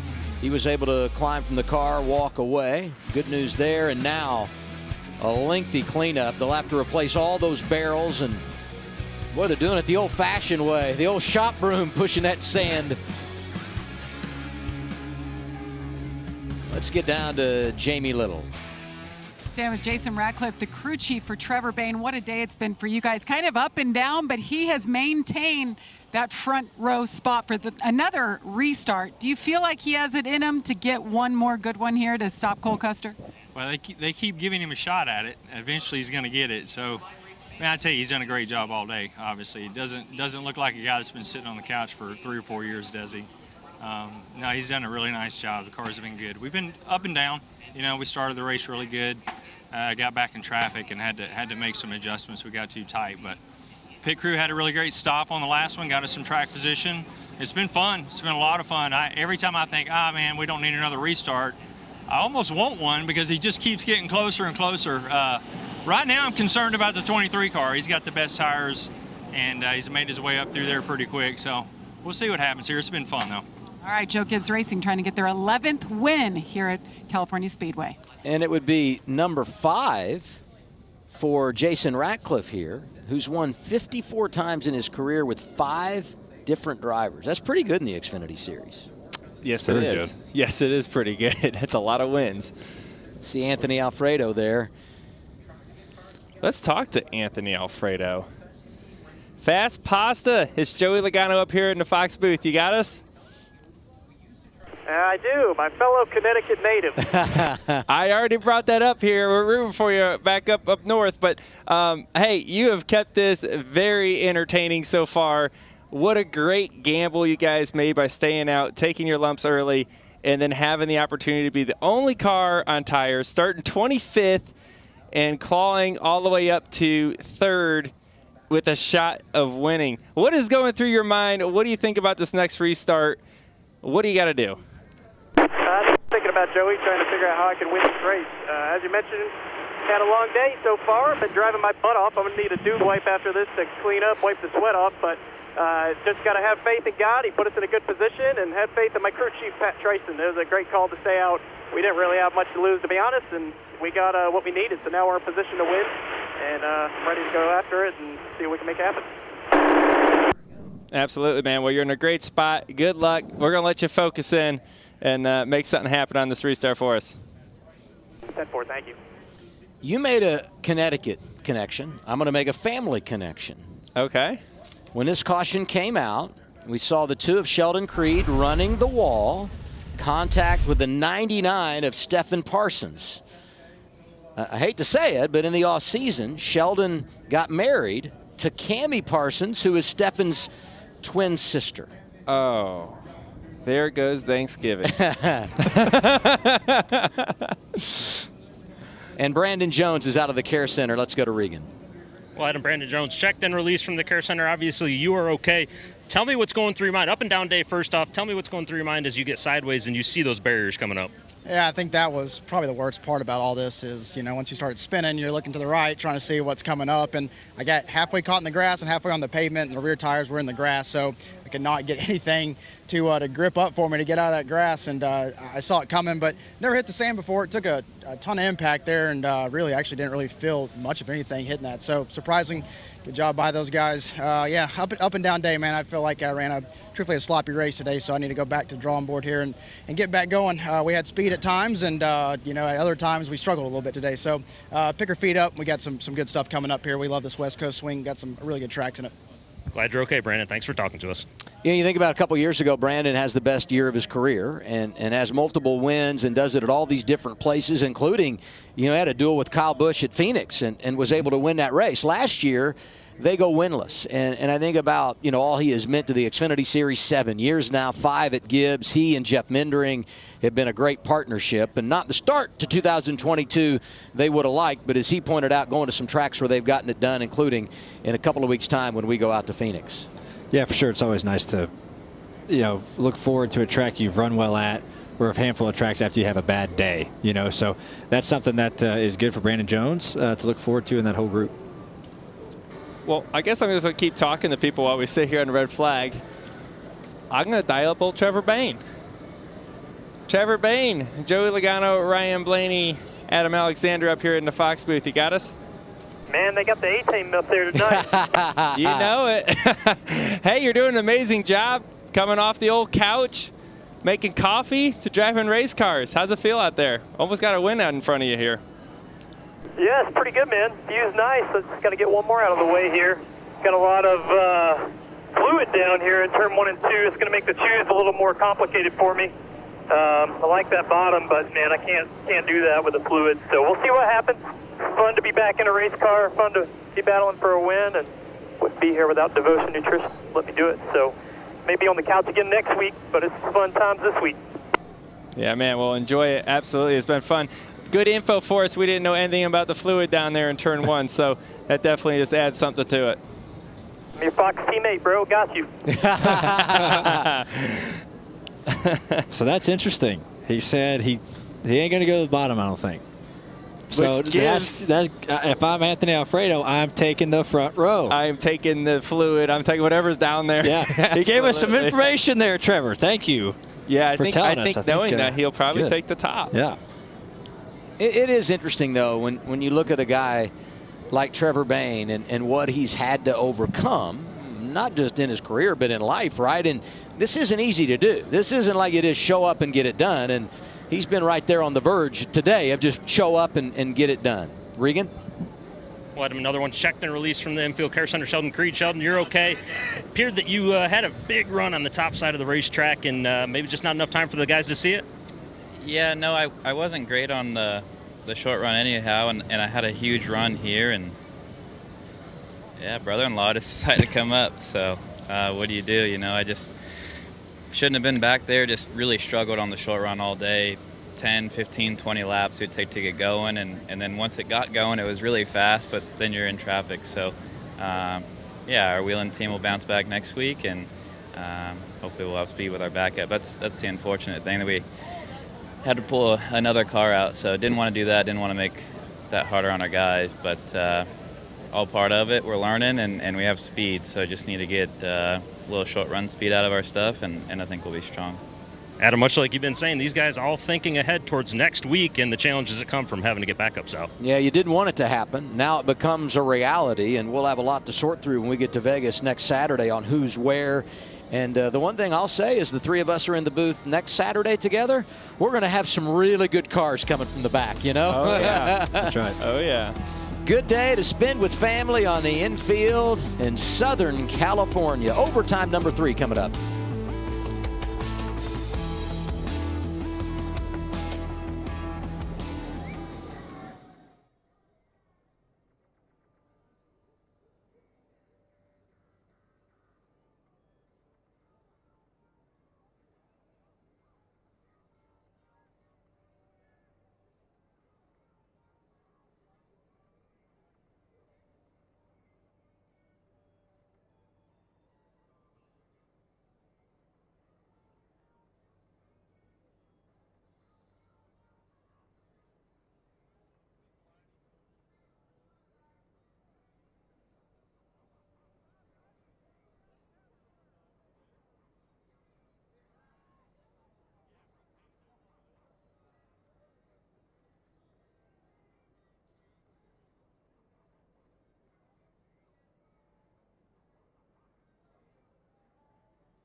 Welcome to the 24 Hours of Fontana, right? It's been a long afternoon here in Southern California with Joey Logano, Ryan Blaney. I'm Adam Alexander. Coming to the white flag, overtime number 2. We get our 12th caution when Brandon Jones hits the barrels entering pit road. There you saw what's left of the barrels. Cleanup crew doing an unbelievable job of picking up the pieces. And when we get it all ironed out, our race leader is going to be Cole Custer. Let's dial Cole up. Hey, Cole Custer, Ryan Blaney up in the booth. You got me? Yeah, I got you there. Well, bud, that thing looks really fast all day. Looks like you could be leading laps with a controller and a joystick. Yeah. That thing's been hooked up. So what do you think you're going to do on this next restart? You've had to hold off the crowd multiple restarts before this, and it's been close, but what are you thinking here? Well, yeah, I mean, like you said, I mean, this production alliance group Mustang's been a rocket ship all day. The biggest thing here is just getting a push, though. I think getting attached and getting yourself a good run going down into turn 1, and then hopefully you can clear them off turn 2. But it's kind of anybody's game here. It's whoever gets the better push. Yeah, definitely understandable. Well, done a great job all day. Good luck in that Mustang here, the last restart. Hopefully last restart. Thank you, guys. Custer won this race in 2019. Comes back as a Cup regular and running on a Saturday. And, you know, I think about all the changes to this racetrack. Hadn't been here in a couple of years. They had the resin in turns 1 and 2, turns 3 and 4. Did the grinding over on the back straightaway. You guys got 15 minutes of practice today. He's getting all this additional track time. What does all of this do for Cole tomorrow in the big show for him? Well, I think something we learned today is that the next-gen car drives nothing like the old car, which means it's even further away from what the Xfinity cars drive like. Mm-hmm. So I believe laps and seat times is great in anything, and especially at the track you're going to race at tomorrow. But I do think things are going to be very, very different in the next-gen car. At least that's what I'm telling myself to make myself feel like he's not getting an advantage here tonight. But, you know, definitely lots of changes, like you said. Yeah, and I mean, you know, it is a lot of changes. And, you know, a handful of years ago, you could compare the Xfinity cars and the Cup cars kind of a little bit more. But I think even though you can't compare the cars, you know, you can try things on the racetrack. You know, try different lanes, how the wall goes, how many laps I got on my tires, when do I move up, how's splitting lanes, how's the bottom. So kind of the track stuff you can kind of feel, I feel like. But as far as comparing vehicle to vehicle, it's not much. But any seat time helps. It doesn't matter what it's in it, really. Well, it's souvenirs for them, too. Yeah, we saw the rollback turn into a dump truck there a few minutes ago. But, you know, another thing that's changing here right now, as we're sitting here under a red flag, the sun's going down. We saw Jason Ratcliffe wearing a jacket. It's getting cold out. The track conditions are changing on top of all this. So, you know, what's that going to do to drivers' cars? And the other thing I question, too, is now with this red flag, we talk about Anthony Alfredo with the new tires. Well, now, even though everyone's on old tires, they're going to have cold old tires, and he's going to have some laps on it. So some of his advantage is probably getting washed away a little bit during this red flag. I think he still has a tire advantage, but I don't know if it's as big as it was before. Yeah. What's the mental process of a red flag? Because you get in a rhythm, and you're doing your thing, right? And now a run of cautions in a red flag. You have to, I'm sure, go through a mental reset if you're a driver. Yeah, red flags stink. I mean, I don't think any driver likes red flags. You're in go mode, you know, you're in race, you know, headspace, and now you're just sitting there. You know, you're sitting there going through different scenarios of, you know, what are you going to do? What might work out the best for me? And probably by this point, you've already made up your mind of, you know, what you're thinking of, what you're going to do. So it's bored. You know, you want to get back racing. So it's kind of hard to just jump in between those zones. And everyone hates waiting around and trying to, you know, finally finish these races and trying to win the race. So red flags, that's one of my least favorite things. Regan, take us behind the scenes for a pit reporter. Oh, my goodness. What are you doing under the red flag? Please tell me no. Do it. Adam, I got to tell you, I just heard Ryan talking about how he hates red flags. I do, too. I saw the Busch Light Zone over here, and I never pass up a good time. I was on the way back from the care center. Hold on, I'll be right there. Give me 2 seconds. Hold on. Actually, I hope he gets stuck in there. It's better than running down the front stretch. No, there he is. Oh! Coming in hot. Oh, his mic's broken. Stuck the landing. Stuck the landing. When we come to Fontana, California, Regan Smith puts his athletic ability on full Look at the display debris every on his time. back. He's got dust on him. He's got everything. That's the sand. That's the sand from the wreck. We have another red flag. There it is. Regan, you're a trooper. Incredible. What a guy. Here we go. Here we go. Oh, yes. And here comes the dismounts. I give him the landing, I'll give you like a 6.5. The attempt, I'll give you a 9.7. I mean, he got right back up, though. Yeah. Well, he didn't have a choice. If he didn't get up, he never would have heard the end of it. You know? That's the truth. He's walk it off. Walk it off. It's all right. Run it off. There he goes. Oh, no. He jumped.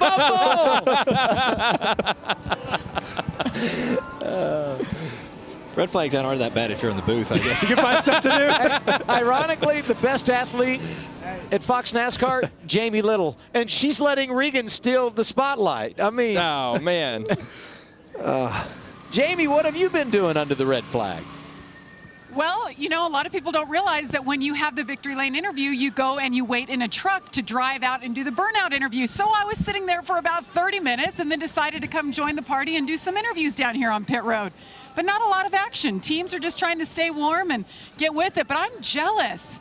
That little thing that Regan just went on, I'm going to go there after this is all said and done. Here's what I would say to you, Jamie. I watch you on social media, and you're always lifting those sandbags. Do you do sand barrels? We could have used your help down there, you know? That's a really valid point. I carry my sandbag with me. All you have to do is fill it up with sand, and there you have your workout.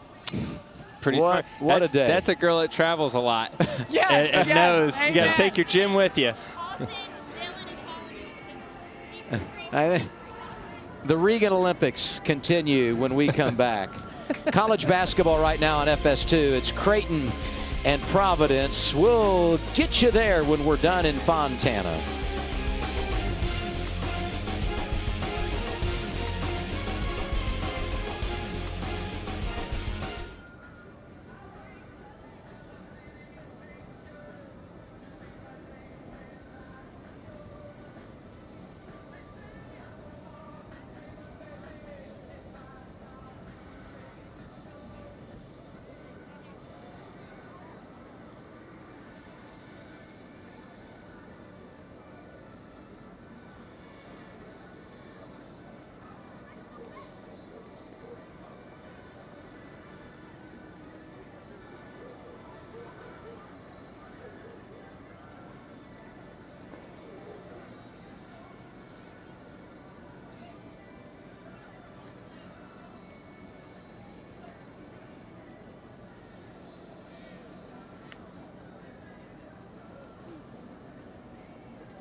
Sun going down in Southern California. 15 minutes from the official sunset. You know, we were out here just a few weeks ago in Los Angeles, moved off to the east, and it doesn't really matter where you go in this part of the country. It is just spectacular views as far as you can see. So they have fired the engines back up. And let's tell you how we got where we are. A long highlight reel from today's race.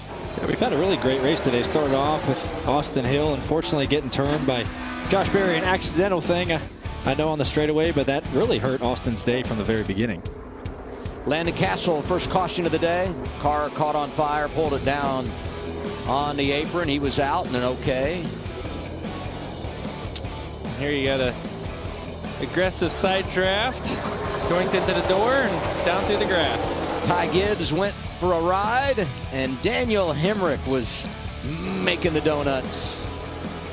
Jay Buford brought out the caution with this crash. That's unfortunate for that. That's such a it's new a hard team angle on the wall. And hard hit, and glad he was all right. They've done some really good things last week as well. This is Brandon Jones going around, one of his few spins on the day. Got to double overtime. Cole Custer leading, coming back to the white flag. Sheldon Creed, Stephen Parsons get together, and Jones again, this time into those sand barrels down at the entry to pit road.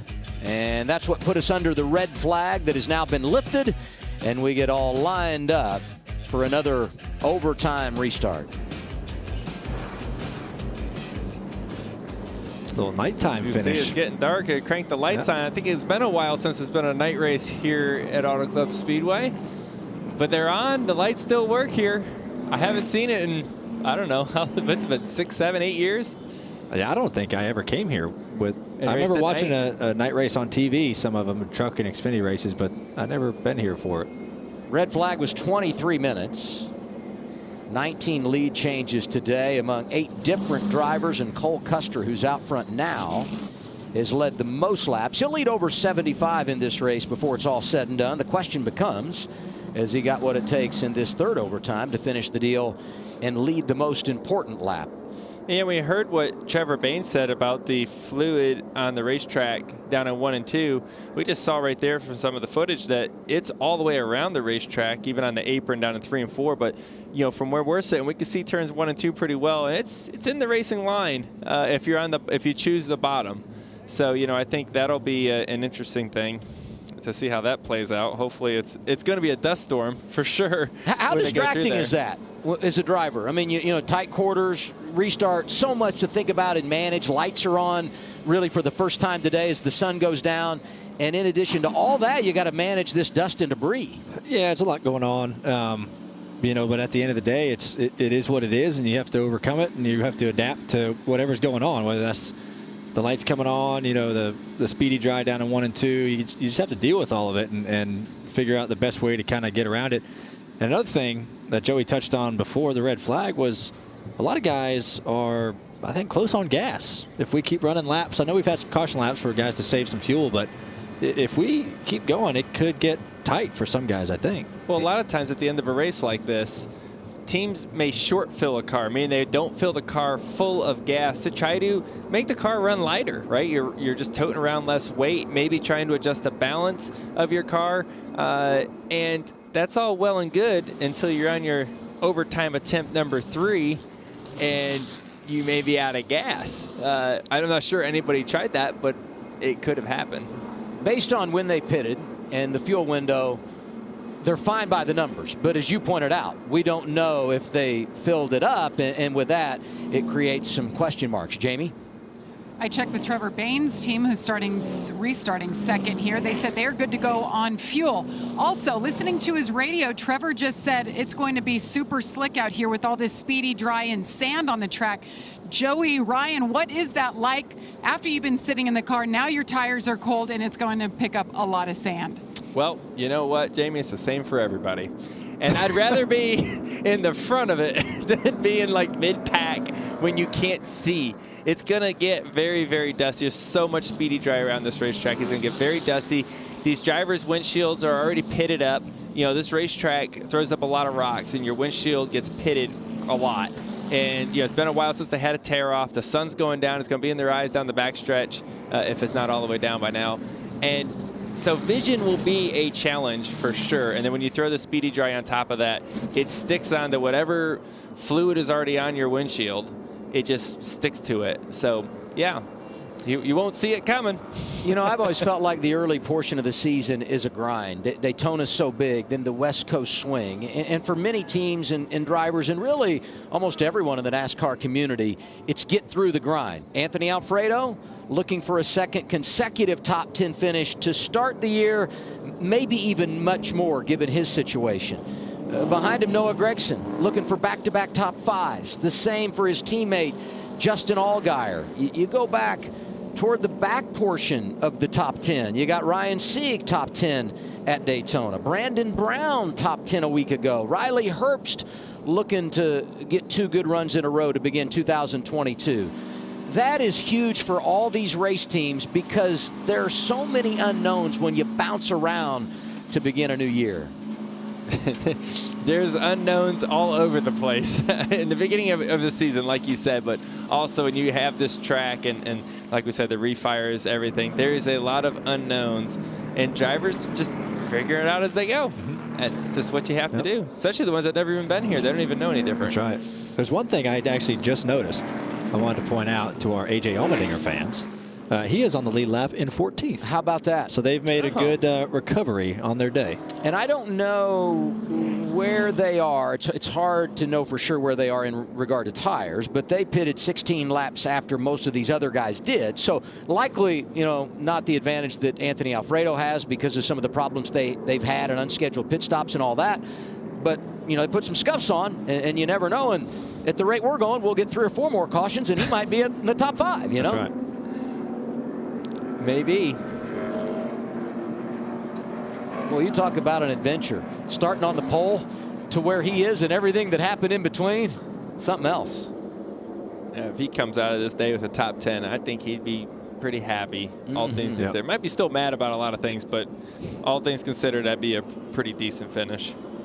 I talked to his crew chief, Bruce Schlicker, who's, he's a fun guy, right? And said, man, you won the pole, that's great. And we were talking strategy and all that stuff. And he said, I just want to keep AJ happy. I don't want him to get mad because, as we all know, AJ can get a little animated on the radio. And it was funny to me getting ready for this race, starting from the pole. And Bruce's biggest concern was managing his driver's emotions. I tell you what, I know as a driver, you gotta maintain, calm emotions to be, alert and make the right decisions, right? No one makes good decisions in time of emotion. But I love watching A.J. Allmendinger win races because he has so much emotion and he just lets it all out. I love that part. I get excited when I win. I ride the waves, man. I ride the ups, I ride the downs. I'll beat myself up when I don't do good, but when we do win, I'm going to enjoy that because this is very hard. This sport is challenging. In so many different ways. If you can't find ways to enjoy the victories, I feel like it makes it for a very long career. That kid's helmet we saw riding a bicycle on the infield, to me, that's a perfect analogy to AJ's personality. You know what I mean? Tiger stripes and, and why spikes not? on it. I mean, it just fits AJ. Well, it sounds like they're going to get the 1 to go at the line here, which means they're going to choose this time, which will be very interesting to see what happens. We're thinking Trevor Bayne's probably going to take the top behind the 07 of Cole Custer, which will probably open the door for Anthony Alfredo. Yep, open the door for Alfredo. Line up on the front row, get a shot, see who lines up behind him. There's kind of been a trend of a lot of the day. First and second choose the top. Third will go to the front row. Fourth will stay up top, and then fifth will go to third. It's kind of jumbled up like that a lot. And I feel like it kind of usually ends up that way. Seems like it. At this point, everyone kind of knows, but you do have the question mark of the Speedy Dry this time. That can change things up. But if I'm Anthony Alfredo, I'm going to the bottom. Dude, this is your big shot to win. You're going to be front row or sixth. I mean. Oh, it's a no-brainer for Anthony Alfredo in my mind. Here we go. As they come to the choose, right past the start-finish line here. There's a mark on the track. Can't run that over. There it is. Anthony. Just as we thought. No, Greg takes the outside. Top here with 23 will be on the bottom. Go here, just kind of protect that outside right here. I think the bottom's not going to be great down here in 1 and 2.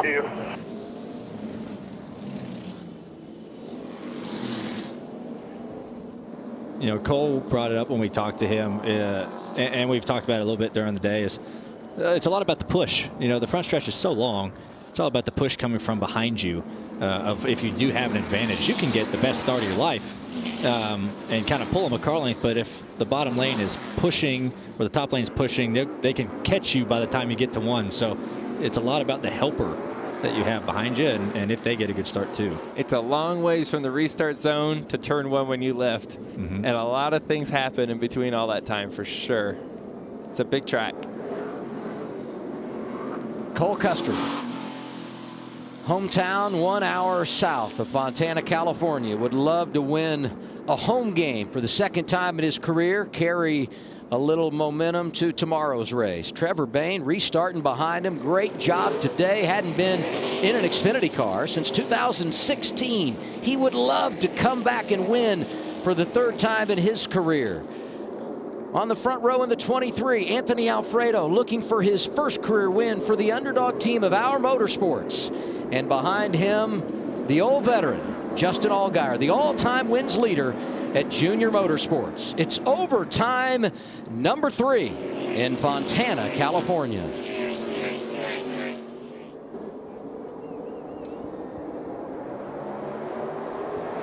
I think both lanes got pretty good restarts. Good push by the 7. Pushing by the 7. Is he going to stay with him?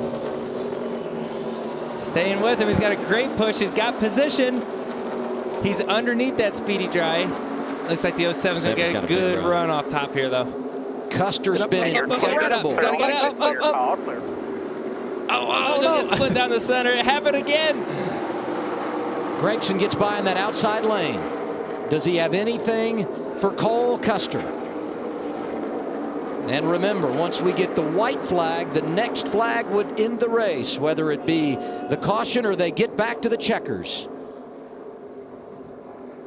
Coming to the white this time here, white flag. 2 miles left for Cole Custer.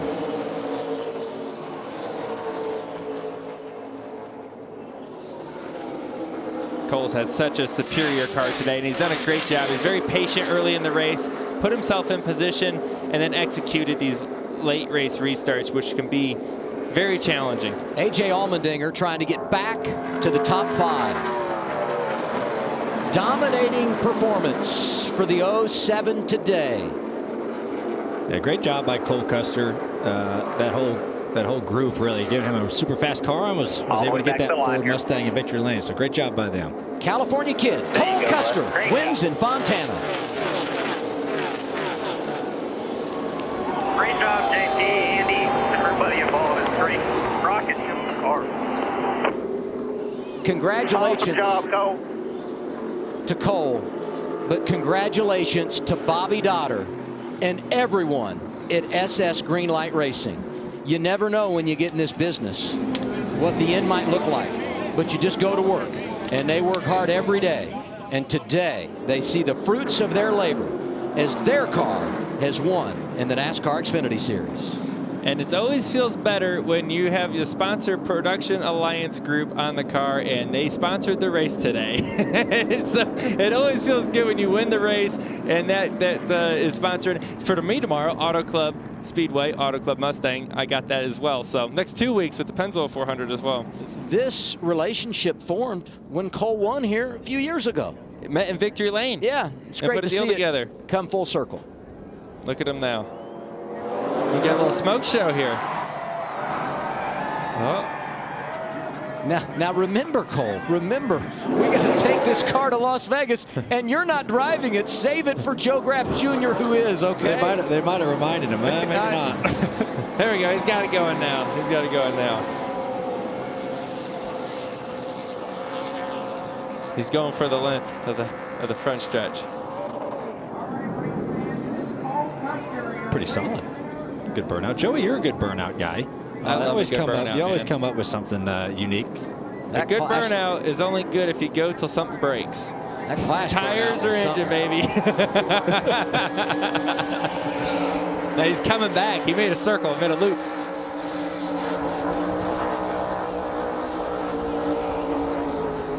Now he's just trying to do the whole thing.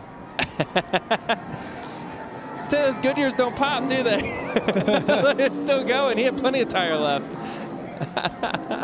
10th career Xfinity win for Cole Custer. It made only one start in this series since graduating from full-time racing here in 2019. Top 10 last year when he ran the road course in Austin, Texas. So Jamie Little was in the pickup truck to get to victory lane to the front straightaway. She went back to pit road, and now once again she's made her way to the victory celebration.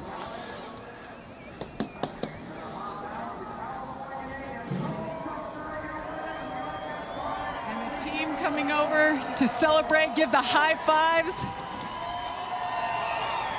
Oh, and a jump. They weren't ready. I'm glad Regan wasn't there to catch him.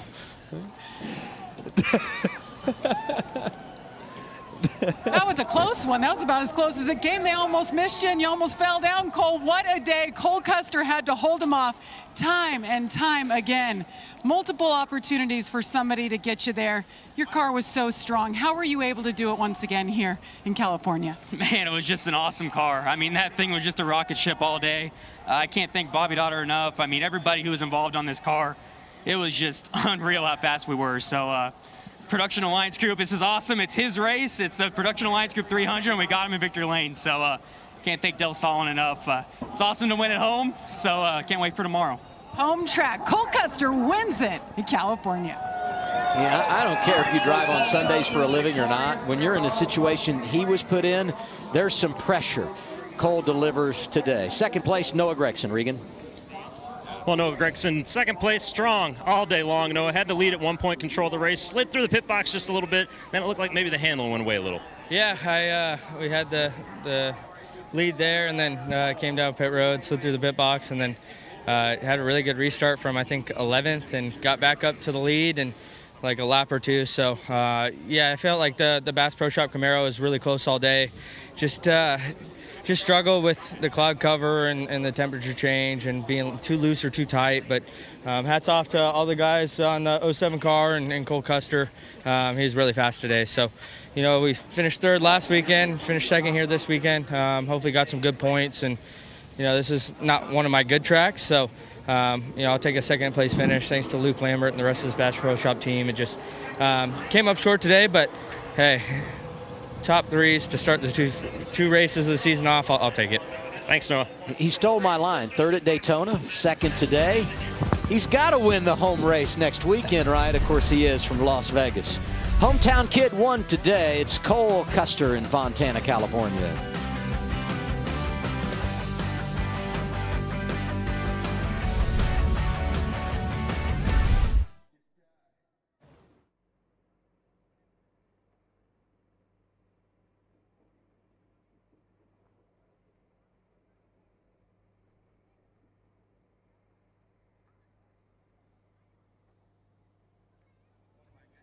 The California boy, Cole Custer, brings it home. Series win number 10 for Cole Custer. But as I mentioned earlier, a career day for SS Greenlight Racing and team owner Bobby Daughter. Very first win for this team. And as I mentioned earlier as well, this is the first season that this team has worked with this technical alliance with Stewart Haas Racing. So big things ahead for this team this season. I also want to mention Bobby Daughter, team owner. He is a former Xfinity Series driver himself. One win on his resume back in 1992 at New River Valley Speedway. He adds to that resume today as a winning Xfinity Series team owner.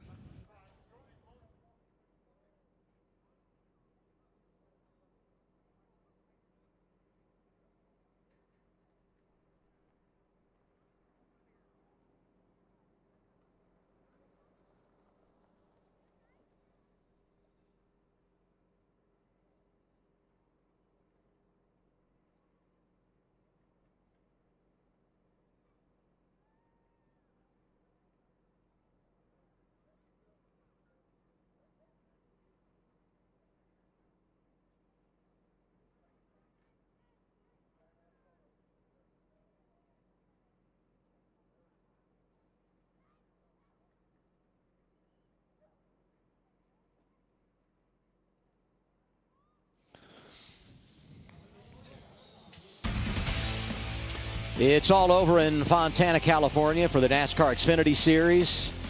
And the sunset is spectacular. Welcome back, everybody, with Ryan Blaney, Joey Logano. I'm Adam Alexander.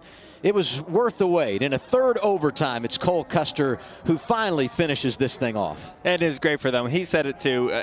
Fastest car out there. He is the most deserving winner. I'm happy when the most deserving guy wins the race. But I want to talk about Anthony Alfredo one more time. Top 5 finish for him. Big day for them. Tires seemed like they leveled out a little bit, but overall solid day for him too. Yeah, it was a great race. You know, it was a long race, but it was kind of cool to see one end under the lights here. I've never seen that before in person. So we saw a lot of back and forth today, a lot of great racing, hard racing, crossovers, really everything you're going to see tomorrow, you know, and it was cool to watch up here in the booth of, you know, cars getting to the wall, you know, getting down on the apron and everything in between and what lanes worked for what. So it's going to be an exciting race tomorrow, and appreciate you guys letting us come up here. This was fun. What do you see tomorrow? Ryan kind of gave his thoughts. I see a lot of cars in front of me. I'm starting in the back. You both are, I'm sorry to say. I got our work cut out for us, so we'll start picking them off. Like we said, wide track. We can move around, pass a lot of cars. And it'll be entertaining for all of us watching. Yeah, why not? Yeah, I figured I'd do that for you. And I'll see you guys next Saturday in Las Vegas. Yeah, we're really excited to get out there. Huge Pennzoil race next week in Las Vegas for both of us. And we're back up in the booth. They're just and we're back up in the booth. impounding us. We're going to go. You guys are just sliding the sponsor plugs right in. Well executed on a long afternoon in Southern California. Here's the plan tomorrow. We got race day on the air, FS1, 2 p.m. Eastern time. At 3, we're over to Fox with more race day.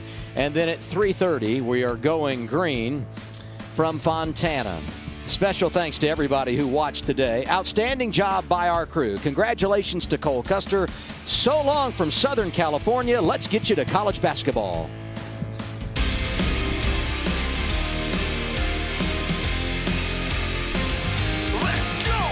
We are the ones at the top of the mountain, climb tight in the buckle. One with the right crowd that likes to rumble. Hold a nice crown, it's hard to be humble. We welcome you now to our arena. If you don't know by now, it's hard to beat us. You can tell by our demeanor how hard we leaning.